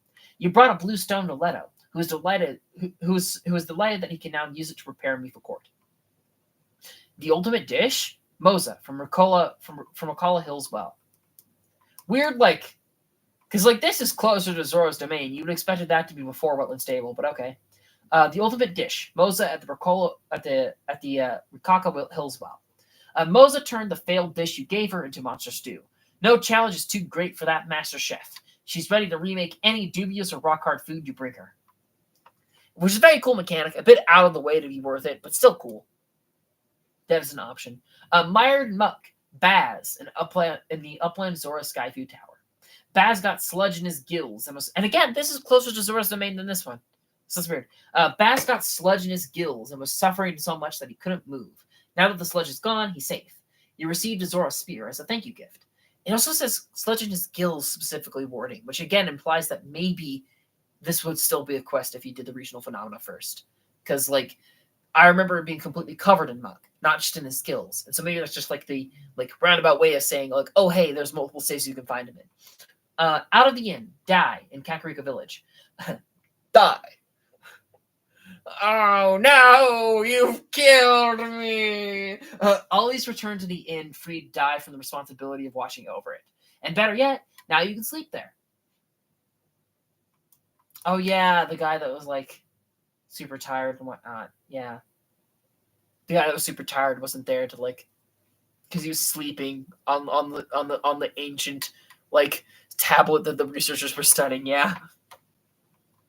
Follow the Cuckoos. Teresa from Kakariko Village. You gave 10 verdicts to Teresa for her shop, and she paid you back at above normal prices. Those eggs should allow her to stay stocked for a while. Bug it, and then you can buy the eggs straight back off of her, and she keeps restocked. A trip through history from Buggit. You told Buggit about what you read on the stone slabs in each of the 4 non-floating ring ruins. He was delighted to get these insights into the ancient era the ruins came from. The Codger's Quarrel, Teresa. Teresa, yeah, oh yeah, she did also give the bird egg one. I thought that looked familiar. Steen and Olken, who stocked the general store, are back at home at the village and seem to have resolved the differences. Teresa was beyond happy to see that the two are getting along. She gave you an Endura carrot as a thanks.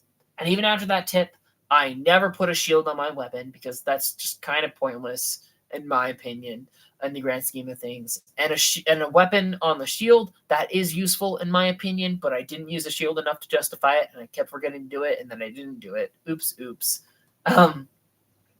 Gloomborn Illness. Lastly, Lasley in Kakariko Village. After eating her sunny veggie porridge, Nana made a full recovery. With her grandmother happy and healthy again, Claria has returned to the family clothing shop, and Lasley is headed to Tino Village to study fashion. I can't remember if the grandma was sick or not in the original, but it was this family, the same family that you had to give the fireflies to in the original, and I think it was because the grandma was sick there too. So you always have to help the clothing store grandma in some way. A new champion's tunic, Zelda's diary in Hateno Village. You acquire the champion's leathers that Princess Zelda prepared for you in the throne room of Hyrule Castle. Teach me a lesson 1 from Seaman, or Samin. Samin is pleased that the children believed his lesson after seeing the screen depicting the calamity. He was able to finish his history lecture without further interruption. Lesson 2. You made monster curry and served it to the children as a part of a lesson that they can cook using monster extract. Having been accepted as a teacher at the Atino school, you now have permission to use the school's field. And I think it's a little bit weird that there's not a third lesson. I mean, rule of threes, if you're going to repeat things, you should repeat them 3 times. But you only do this twice. Same thing with the guy that you had to bring, like I mentioned before, stall horse and then a random creature. Why don't you have to bring him 3 things? Why is it only 2? It feels weird. Dance prize crows. Dance in Atino Village. You gave Dance the acorns that and he gave you a bottle of fresh milk too. Dance's prize cows, not crows. I was about to say, what do crows have to do with it? You gave Dance the acorns that he gave you a bottle of fresh milk to express his gratitude. If you bring him another 3 acorns, he'll be willing to make the same trade for more fresh milk, which is theoretically a faster way of getting milk than buying it from the shop, assuming that you're not doing the whole sleeping in a bed thing to restock it automatically. And even then, it would still like help speed things up, which I appreciate that. Homegrown in Atino, Reed in Atino Village. You routed the monsters invading Reed's field, allowing the vegetables Reed worked so hard on developing to flourish. The vegetables, grown using Cece's principles of style and named Sun Pumpkins, we sold as a true Hatino signature staple. I can't remember if you can buy these out of town from traveling vendors like you can the cheese or not. I think that they are at Look Atlantic. Or are they? The cheese is at Look Atlantic. That's what I'm thinking of.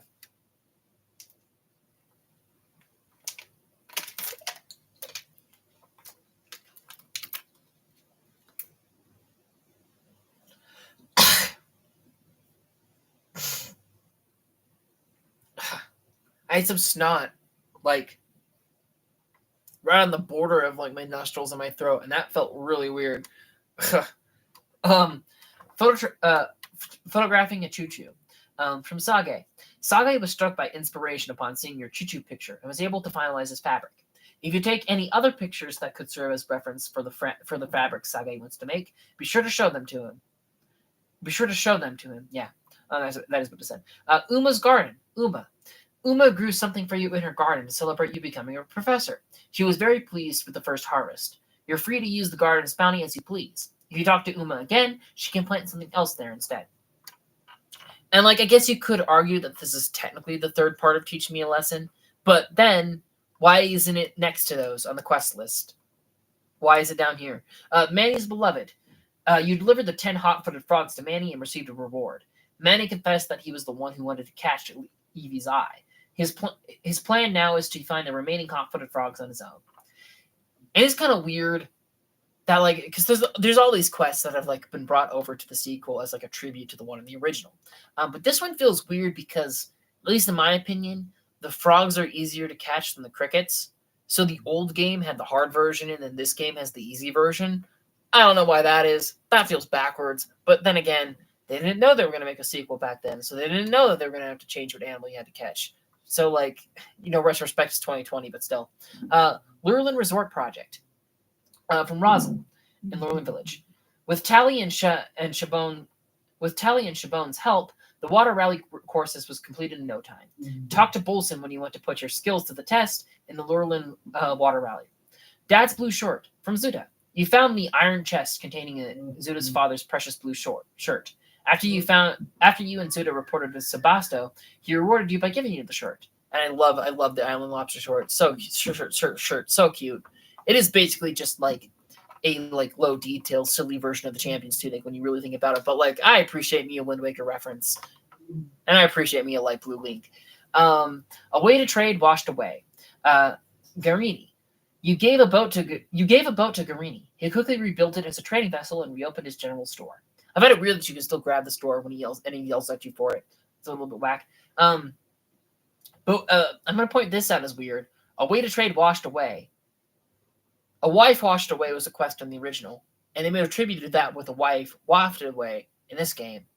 But then these termed washed away again here, which feels weird. I can't really think of why. Why exactly it feels weird. I can't exactly pinpoint, but still, it feels weird. Both of those things happening. Rattled Rolera from Rolera.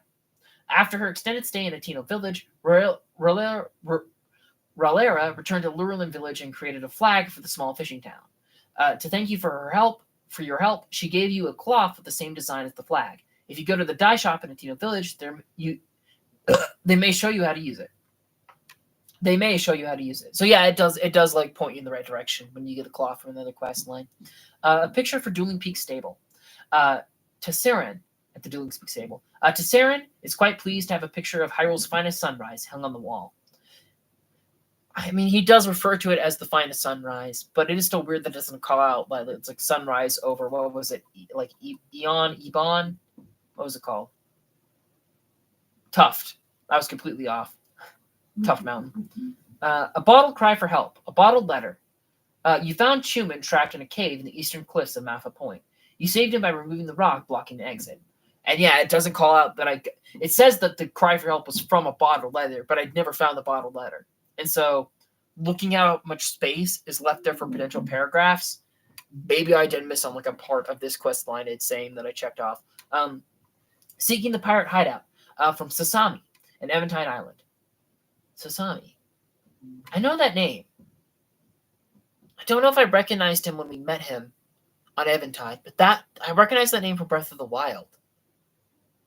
What did this guy do in Breath of the Wild? I can't remember. If I saw a picture of him, maybe I would remember. The pirates were hiding out and marooning and mooring their ship in a cave in the back of Eventide Island. Sasami was grateful for you for locating the hideout and cleaning it out of pirate monsters. It's actually a little bit weird in the grand scheme of things. A little bit odd that there's the cave that you whistle at for the Misco treasure. That's at this cape. This cape's main purpose is traveling over to Eventide Island. And I guess like there's not many caves that are like by like the waterfront, but like it's weird that both this cave and this cave that are so close to each other have a pirate ship parked in the bay inside of them. And of course, like in this case, there's no way for it to leave. It's been there forever. Where in this case, it's freely traveling from here in Lurelin. But like, even still, kind of odd that they use that design choice twice, so close to each other. Outsing the Giants from Campo at Lakeside Stable. You defeated the 3 Hinox brothers in the caves near Lakeside Stable. Relieved that these tourist spots were safe once more, Campo could finally concentrate on his work at the stable. And I feel like this is one of those quests where it was very cool in Breath of the Wild, but I feel like without the context from Breath of the Wild, it's going to feel a little bit weird in this game because there's not as much of a reason to have them all 3 killed in this one, you know? A picture for Lakeside Stable. From Anley. Anley is pleased to have a painting of Floria Falls on a clear day hanging on the wall of his establishment. A picture for Highland Stable. Paddock is pleased to have a picture of the giant white stallion hanging on the wall of his establishment. The Heroine Secret from Rotana in the Gerudo shelter. You found all of the stelae and shared the information with Rotana. She spoke of a place deep in the shelter where the statues of the heroines can be found. By placing the orbs in the statues' arms, you may help solve the true mystery of the heroines. You are apparently free to use Rotana's orb. It is kind of like weird that like you find the 8th heroine statue in the first game, and yet nobody really seems to know about it in this game, at least if I remember right. But then again, when you take the picture for that quest in the first game, you just show it to some random perv who's hanging out outside of Gerudo Town. There's no like indication or like reason that knowledge would end up getting to the actual Gerudo. So, you know, it's not the weirdest thing in the world, but it is a little weird. The treasure from Gerudo Desert, from Riju in Gerudo Town. Seek out the swordswoman upon the sand and look where she points. There is treasure waiting underground. You follow these directions and discovered an underground cave. Hidden within it was the Von Boris Divine Helm. Now, there were statues that you had to follow their swords in the original game, but I don't think they pointed to the same spot as this one. I think the actual statues might have been in similar locations, but I think they were pointing you on a different path. But maybe they were pointing to the same place. It's just the cave opened up beneath. I don't know. But still, it's kind of like interesting. Pride of the Gerudo. Isha, you gave 4 diamonds, 10 pieces of flint, and a Gerudo scimitar. 10 pieces of flint, a Gerudo scimitar, and a Gerudo shield to Isha. And in return, she crafted you the arms of the 7. She crafted the arms of the 7 for you. She also told you, should the arms ever be irrecoverable, that you can bring her the materials and she can remake them. Now, normally it's 3 diamonds to make the champion weapons, and 5 pieces of the flint, I'm pretty sure. And so I wonder whether it's 5 flint and 2 diamonds to make just the scimitar or make just the shield, because I was curious how that would work. So I wonder if it is possible to like rebuild one if you haven't broken the other. Dahlia's game. You challenged Dahlia and won. She is willing to let you use her treasured orb anytime you like. In addition, you can challenge her at her game as many times as you want from now on, as long as she isn't busy. Oh, I completely forgot what her name was. Or her game was. I'm going to be honest. I cannot remember. Oops. The mysterious eighth, Rotana. You told Rotana about what you read on the stela deep within the sanctuary. She was excited to learn the truth about the eighth hero after so many years of it being shrouded in mystery. She insisted on listing you as a co-author in the full expedition report. And again, it's weird that this is not next to this, for example, but also it's weird that like this, and this are not all considered a side adventure because they're all related to collecting the orbs. The missing owner, Kara. Kara was thrilled to see Isha again and gave you a reward for bringing her back. It seems like Isha has a reward for you too. She asked you to visit her shop on the surface when you can. I wonder if you somehow saved her before the sand trap disappeared.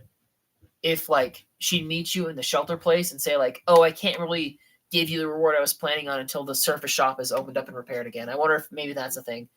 Because that would make sense in a way. To the ruins. Pokey. You and Pokey reached some ruins that matched the description you had, so Pokey can begin her investigation. She seems overjoyed to have finally reached the ruins. Decorate with passion. Bora in the Karakara Bazaar.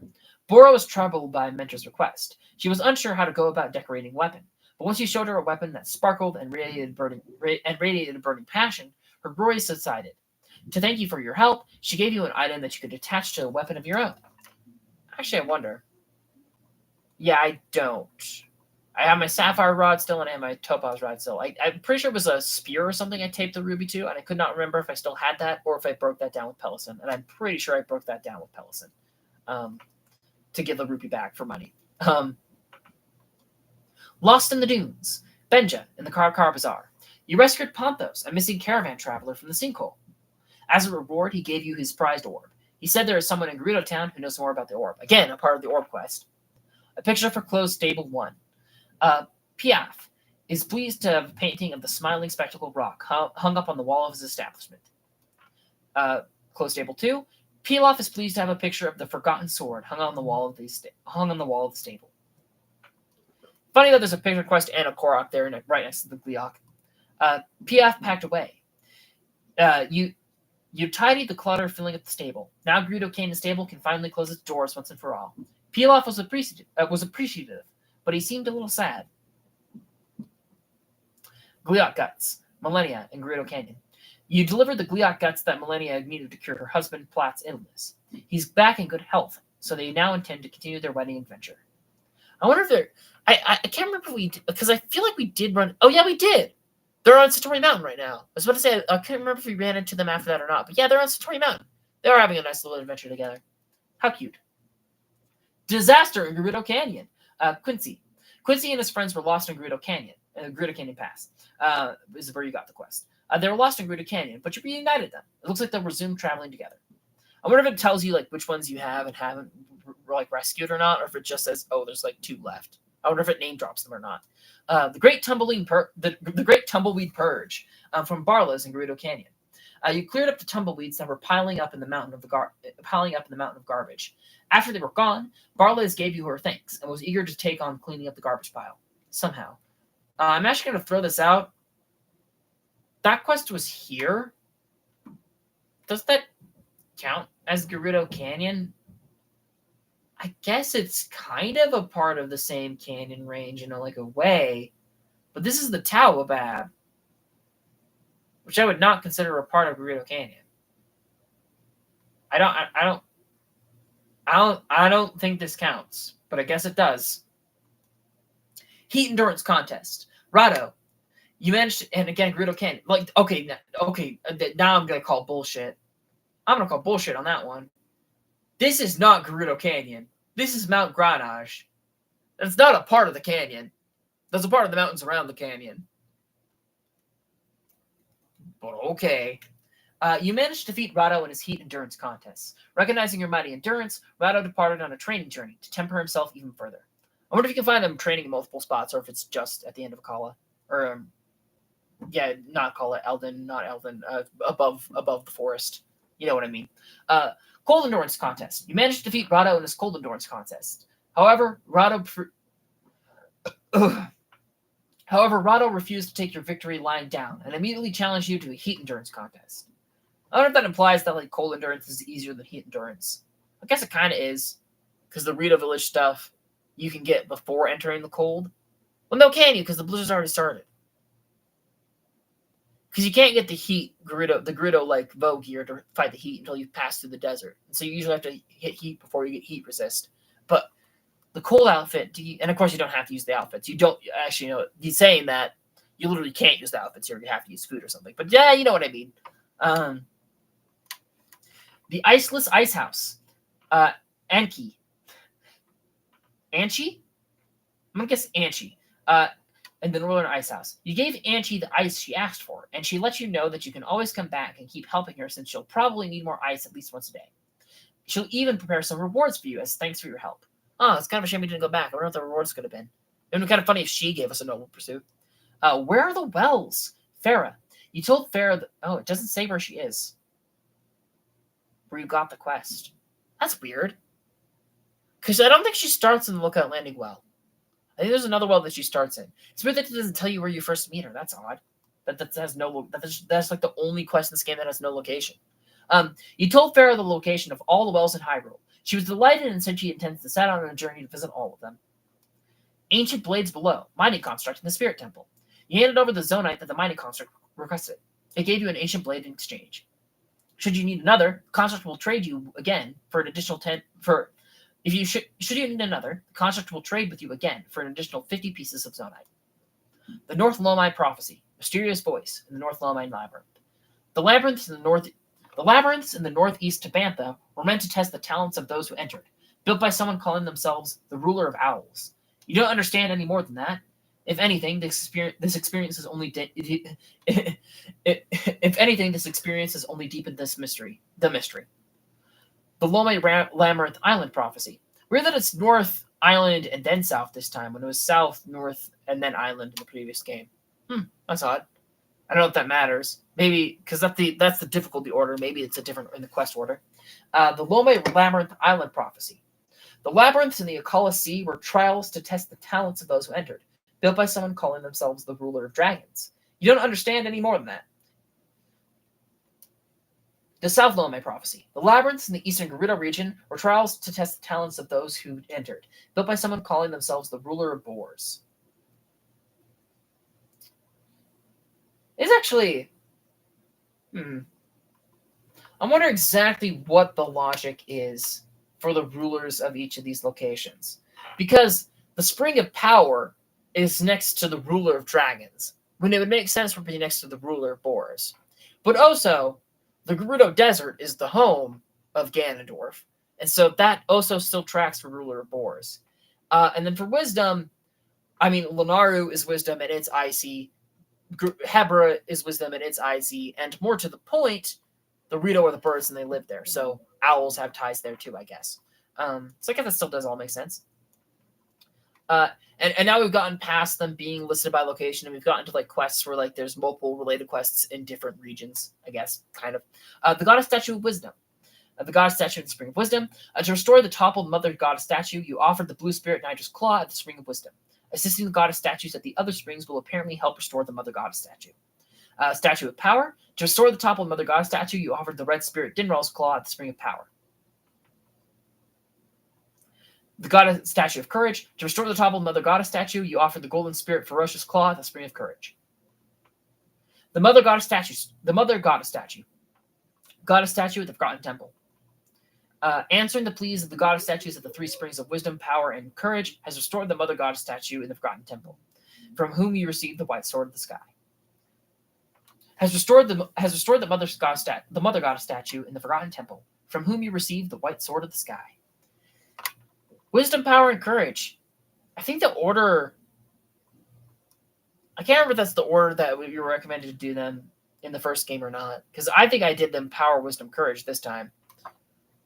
But you were supposed to do Wisdom first last time too. I can't remember if there was really like any rhyme or reason for Power or Courage first though in the last game. The Shrine Explorer. Rauru, the Shrine of Light. Following Rauru's invitation, you made your way to the Temple of Time. There slept the spirit of the hero said to have once saved Hyrule. Oh, so Rauru was the one that told us to go get our reward. I don't know if I caught that or not. There slept the spirit of the hero said to have once saved Hyrule. Some people say that he's the one that fought the first calamity. I'm not sure if he is, but it would be cool if he was. They also say he's half Zonai, which I don't really see it. Because, like, that's the only real explanation that the game provides at all. But, like, even if he's half Zonai, I'm not seeing enough Zonai in him to justify that. So that's all the quest log. And I think that, like, we're also going to go read through the character profiles tonight. And I think I'll try spending a little bit more time in them, both because they're longer and because we'll have more to discuss these characters, which I think will be nice.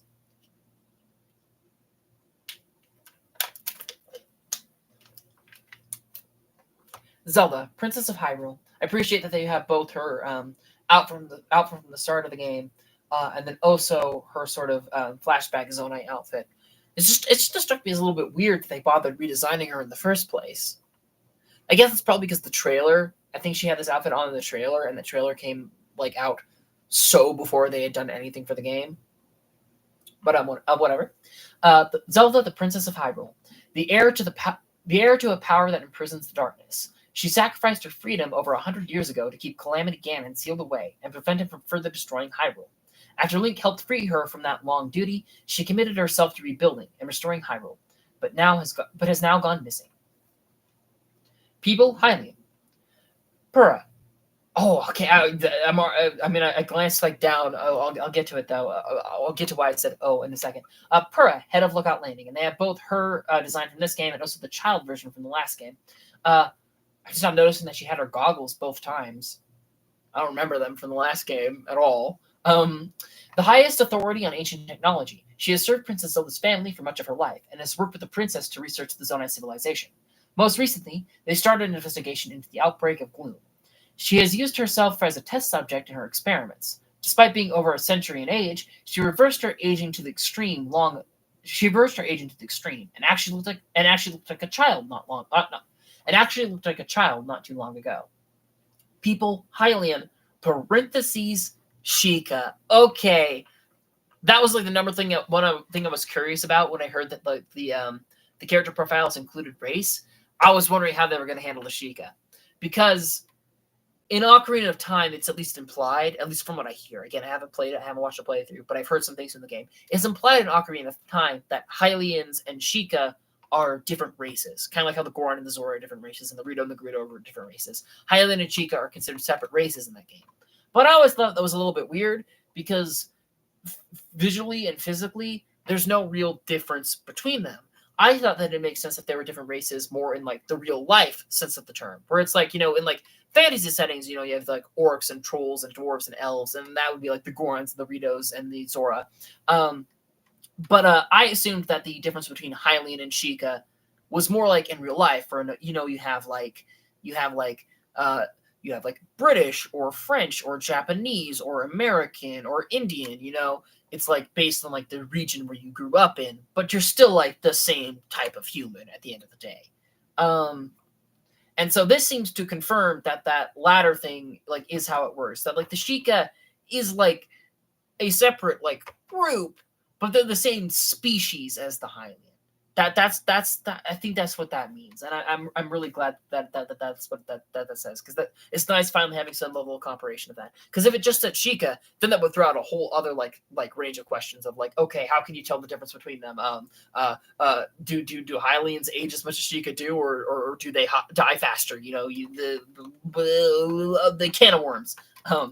But Robbie, head of Purah Pad development, just one image of him, but that's fine. I think it might have been cool to have like his little forge dude with him too, the little forge that he's in love with.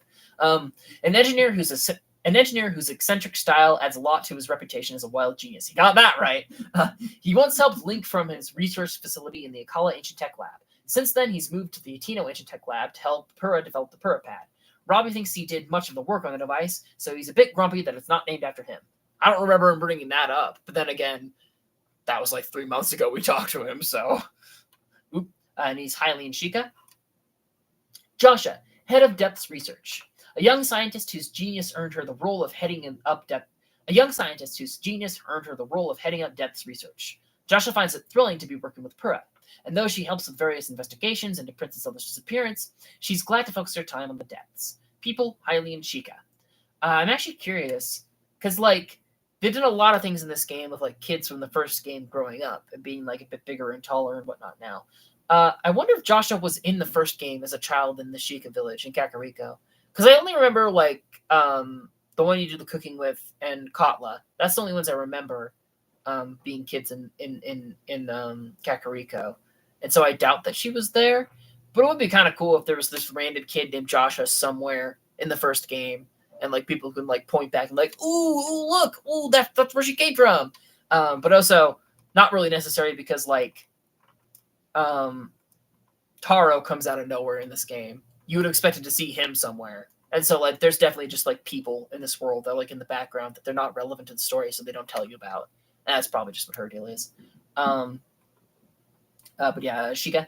Impa, the Sheikah Elder. The former chief of the Sheikah who served the royal family of Hyrule for generations and is living witness to its near extinction. Sometime after guiding Link through the calamity, Impa made her granddaughter Paya the new chief. Being over a century old hasn't stopped Impa from doing her part in the search for Princess Zelda. She's investigating the geoglyphs around Hyrule, certain they will provide clues to where the princess is.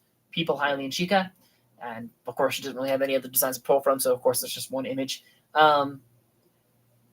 Although, I think she just show up as young in Age of Calamity, doesn't she? You could use her Age of Calamity design, I suppose, but then that might throw people who only played Breath of the Wild and Tears of the Kingdom like, oh, why is there a young Impa here? But yeah, shout out to Impa, the one Sheikah that's in like every game with the Sheikah.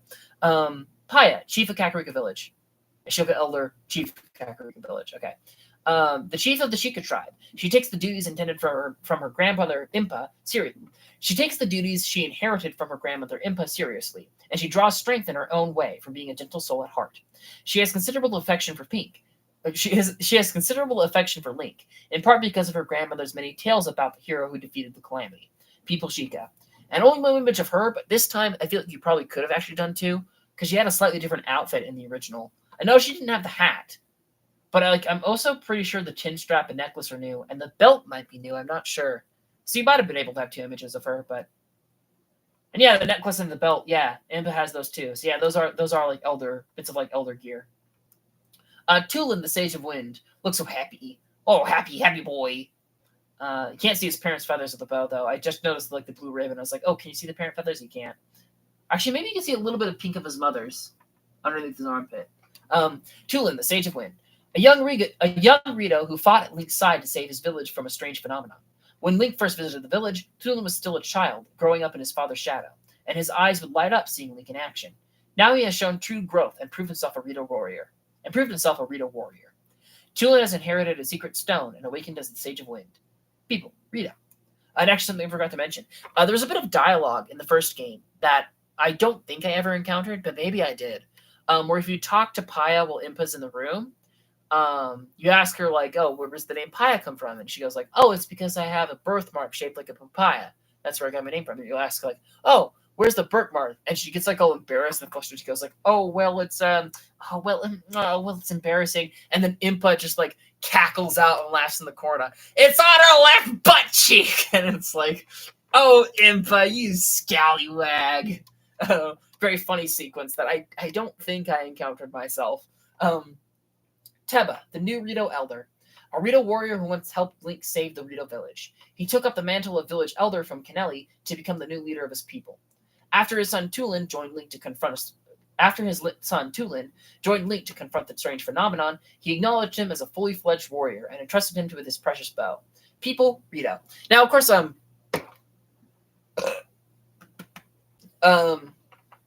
one thing that I was curious about with the character bios is whether or not they would be modified or altered as we've like progressed through the story, kind of like the adventure log does.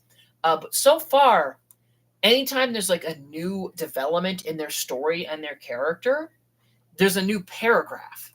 See, look, there's like a paragraph. That first paragraph like sums up Teba when you first meet him in this game. That second paragraph sums up Teba once you finish all the quests relating to him in the game. And so I wonder if like maybe we didn't miss any character lore. Maybe it all just like it's added one paragraph at a time as the story progresses. Sidon, the Sage of Water. He's doing the pose. He's doing the smile. After joining forces with Link once again, he inherited a secret stone and awakened as the Sage of Water. In recognition of Sidon's role in saving the domain, Dwarfen crowned his son as the new king of the Zora. He and Yona are now officially married. Damn it. So close. Sidon's older sister, the champion Mipha, fought Calamity Ganon 100 years ago. People, Zora. They didn't have to throw in that bit about Mipha, but I appreciate that they did. That's kind of nice. They're calling back to the old game again. Kind of weird that they bothered to give Dorphin his own like character profile, but not Kennelly. But I guess Kennelly is completely distant from like the main plot in this game. He is only for that one side quest. Actually, do they have? Okay, never mind. The old Goron chief isn't there either. So yeah, it's not necessarily important character in like the world. It's specifically like, oh, are they relevant to main quests essentially? But Yona, Queen of the Zora. Oh, actually, I wonder. I mean, the Sage of Water, I imagine, is the descriptor that happens after you complete the thing. I wonder what she's listed as before the marriage. I wonder what they call her. But yeah, some people pointed. I heard some people point out in some videos that Sidon and Dorphan, they have like silver jewelry, and I'm just noticing this myself with like blue stones. Yona has gold jewelry with pink stones to like highlight the fact that she's from like another region. But Yona, Queen of the Zora, a royal Zora from another domain. Known for her kindness, she was Sidon's childhood friend. When the crisis of the sludge subsided, she and her beloved Sidon finally wed. As queen, she offers Sidon her unwavering support and works tirelessly at her side for the good of the domain. Okay, maybe scratch what I said about the paragraphs updating. I feel like there would be a middle paragraph talking about her helping to fight the sludge, if that was the case. But no. People Zora. Dorphan, former king of the Zora. The former king of... Yeah, it says former king. So yeah, they do update and change as the story progresses. Never mind, I was being silly. Being too hopeful. The former king of Zora's domain. While assisting Hyrule during the calamity 100 years prior, his daughter, the champion Mipha, fell in battle. With an open mind and heart, he overcame his grief and helped Link finally defeat his calamity. With an open-minded heart, he overcame his grief and helped Link finally defeat the calamity. After his son Sidon proved himself worthy by putting an end to the foul sludge terrorizing the domain, he at last passed his crown onto him and became the exalted Dorphan. The exalted Dorphan. People Zora. And yeah, I think his crown is different. Yeah, because it doesn't have like the radial thing in the back, which Sidon has now. Okay, yeah. That is track. Something that I was noticing as we were going through the adventure log, but the last few quests I forgot about because I have such like a short-term memory. But looking at the character list, I've now reminded of. In the adventure log, when going through regions, of course, you know, it kind of takes like bits of breaks to like other areas, but it goes through Hebra, then Eldin, then Lanayru, and then Gerudo. Of course, it goes for the Neclado first, but like Gerudo's important, which is the order it recommends you do the dungeons in this game. And the adventure log follows those regions, which is very cool. But for the character log, it goes Rita, then Zora, then Goron, then Gerudo, which is the order that you did them in Breath of the Wild was the recommended order, which isn't following like a clean circle around the map like the adventure log is. It's just kind of wherever. Which I guess, like, okay, fair enough, the Kakariko are up here too. They would be after the Zora if it really was like cycling through the regions. But like just a little minor thing there that like, that's a little bit weird. But Yunabo, I mean, just based on the thumbnail picture, I was not expecting that to be his expression. Yunabo, you're a fucking dork. And I mean, he's so big that it wouldn't have fit, but it would have been funny if the luchador image was on here too. I guess you could say that about Sidon not having the crown too, or Dorphan having the crown, whatever. But Yunabo, the Sage of Fire, a longtime ally of Link's who inherited a sacred stone and awakened as the Sage of Fire. Shamed by his part in the uproar over Marbled Rock Roast, he is eager to use Yunaboko to help the Gorons restore the trust. He is eager to use Yunaboko to help Gorons and restore the trust of his supporters. People, Goron. Kind of a shame that he's the only Goron that's like bothered to be given a shout out in the story. That's a bit of a shame. You'd have expected either the elder or the two kids to get shout outs too. But oh well. Riju, the Sage of Lightning. After fighting beside Link once again, she inherited a sacred stone and awakened as the Sage of Lightning. Under her increasingly confident leadership, Gerudo Town was freed from the threat of the Gyarados and the Sand Shroud. Though the Gerudo have returned to the surface, men are still barred from the town. Link, who has earned their trust, is the sole exception. People, Gerudo. And something I noticed about Riju like a while back, that I definitely have not talked about on stream, is that her outfit's black, which is interesting because like all of the Gerudo have like color coded outfits, or at least for the most part. But but I don't think there's any other Gerudo that have black outfits, which does help her stand out as the chief. I don't know if that's like necessarily a thing that the chief is supposed to do, because Urbosa, Champion Urbosa, has like a green bra and the light blue skirt, but she doesn't get that skirt until she's crowned champion. Fair enough, but like, it's kind of cool that she has her own like color to help her stand apart. But then Bellaria, love her girl, love the white lipstick. You're doing wonders, babe. Bellaria, the Gerudo captain of the guard, a strong warrior that guards Chief Riju. She is familiar with Link from his previous visits. One glance at her giant claymore deters most troublemakers. Her concern for Riju is one of the few things that softens her stern demeanor and Her concern for Riju is one of the few things that softens the stern demeanor that she shows her soldiers. Bleh. People, Gerudo. Hang on, I got another burp. Is it gonna come in? Is it gonna happen? No. I have skill together with the Gerudo. Come on.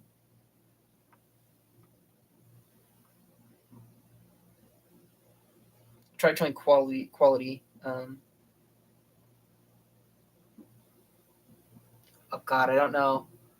Yeah, I think it's. Oh. Okay, the stream's resuming. That worried me. I didn't want it to cut out like halfway through. The owners of Hudson Construction. Ross and Hudson, the owners of Hudson Construction. I commented, I don't know if it cut out or not, I commented on like the doofy post that Hudson's doing. It's kind of cute. This married couple runs the company that has been key to projects during the long reconstruction of Hyrule, including the creation of Lookout Landing and the Skyview Towers. Hudson has unparalleled skill as a builder, and together with the Gerudo, I'm actually going to try, hang on.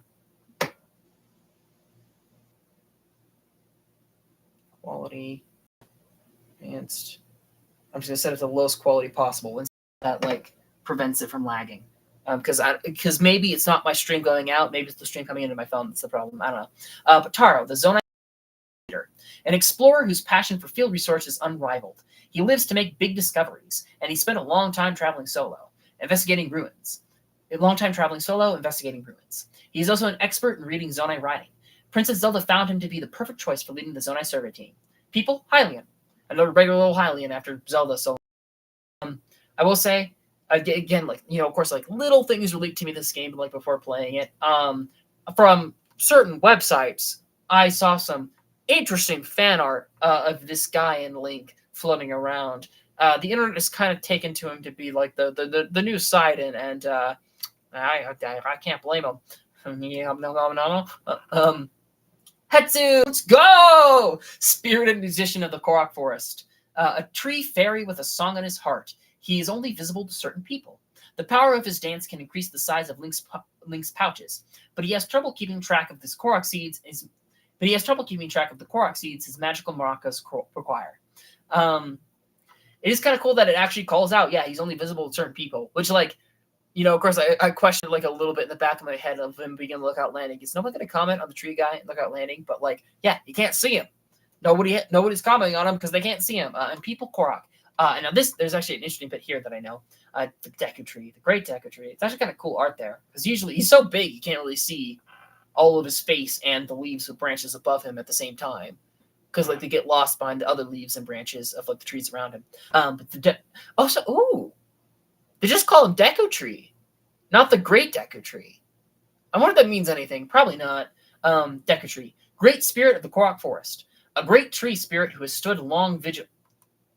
Tree fairy, tree spirit, a great tree spirit who has stood long vigil over Korok Forest and the sword that seals the darkness. An old friend of Princess Zelda and Link, he gently guided their efforts against the calamity.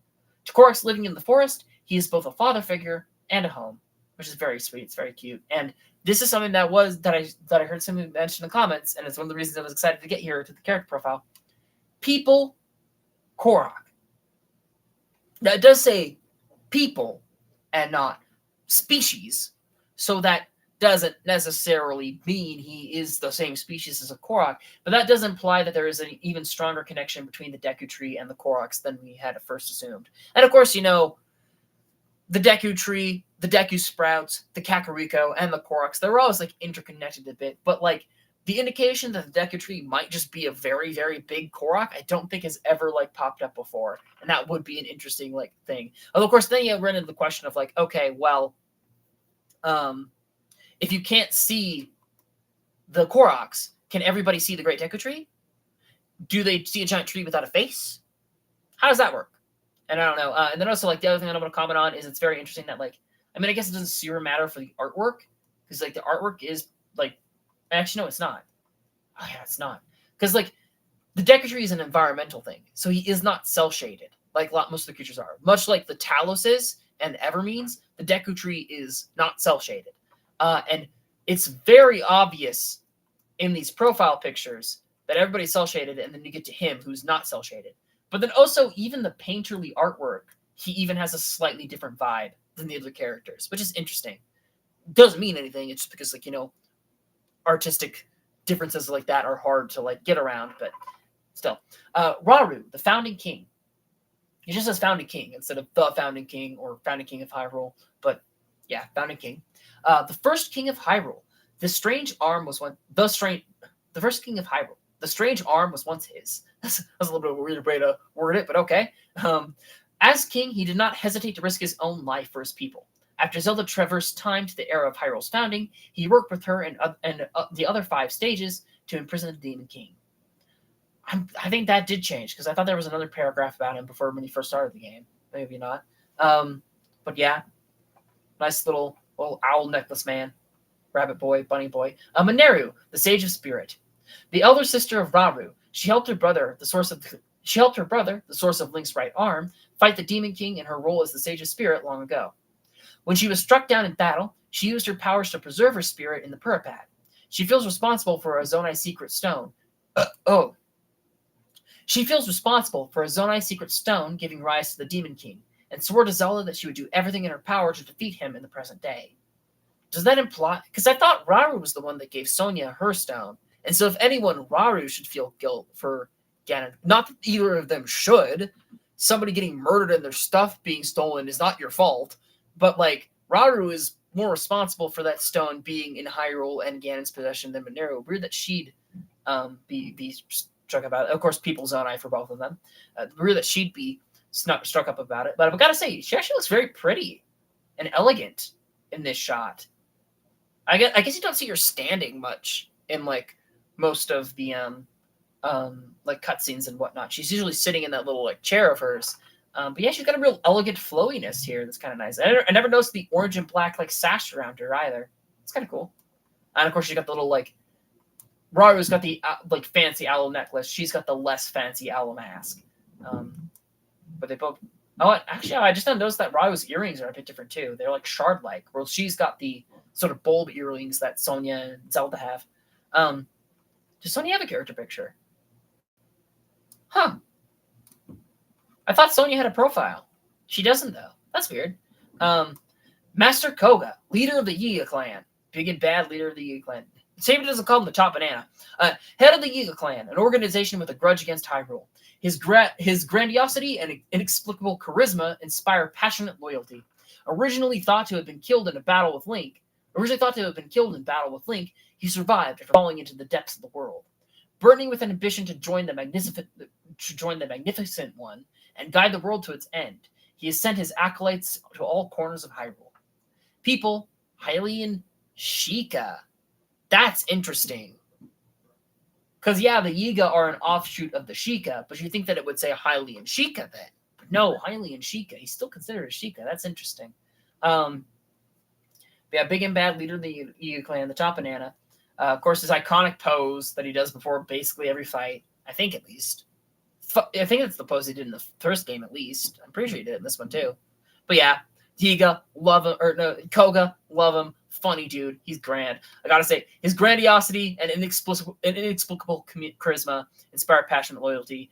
That's true even for the fan base of the game. He's fucking great. He's great. Grandpa man, Grandpa Ninja, love him.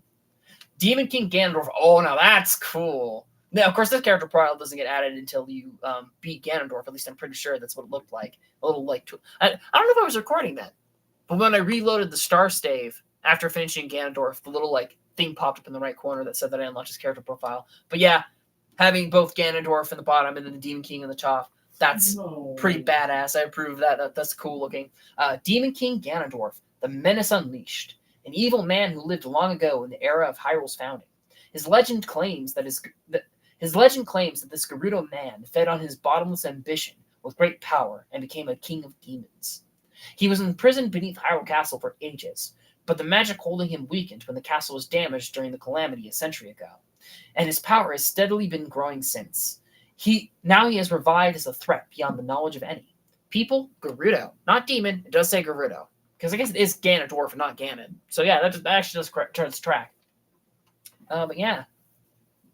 And apparently, I don't know if I ever talked about this, but Akome and Camilla, is that their names? The twin Rova, the witches that often fight each other in different Zelda games. They're Ganondorf's mothers, which I didn't actually know until I heard people bring this up. But they're supposed to be Ganondorf's like twin mothers that like cared for him and raised him from a child. You can actually, for one thing, you can actually see both of them in most of the cutscenes with the flashbacks with Ganondorf. And they're like the like two Gerudo women that have like slightly fancier outfits than everybody that are flanking Ganondorf. That's supposed to be the halves of Twin Rova, which is pretty cool in some right. But then also, apparently, the Gloom Sword has their names like written on the side of it. Not even in Hylian, but in like Japanese. I don't know. Can you see it? Oh, you can just barely see it. There's like a little bit of yellow at the, like just above the hilt, and I'm pretty sure that's it. But yeah, so that's all of the adventure log and the character profiles. So I think that next time I kind of want to experiment with Zonai devices. I'm still not positive because like Ultra Build, there's lots of different devices that are available to build an Ultra Build from the Auto Hand that we got from creating the Yiga hideouts. And I've already used most of them to some degree, but there are a few that we have not played around with yet. And so I think it might be fun to test some of them out. Like in like a little bonus stream. Like, yeah, we never used this one, or we barely used that one. We never used the vertical escape. Yeah, there's a lot here we didn't use. But right now I am like in the process of debating if I do a stream like that. Do I want to go through every single auto build schematic and test every single one of them out, or do I just want to focus on the ones that I haven't used yet? And I think to save time and zone, I'd probably just focus on the ones that I haven't really used yet. But that's for later. We're gonna call it there for now. Thanks for tuning in, and bye-bye. We're going to call it there for now. Thanks for tuning in, and bye-bye.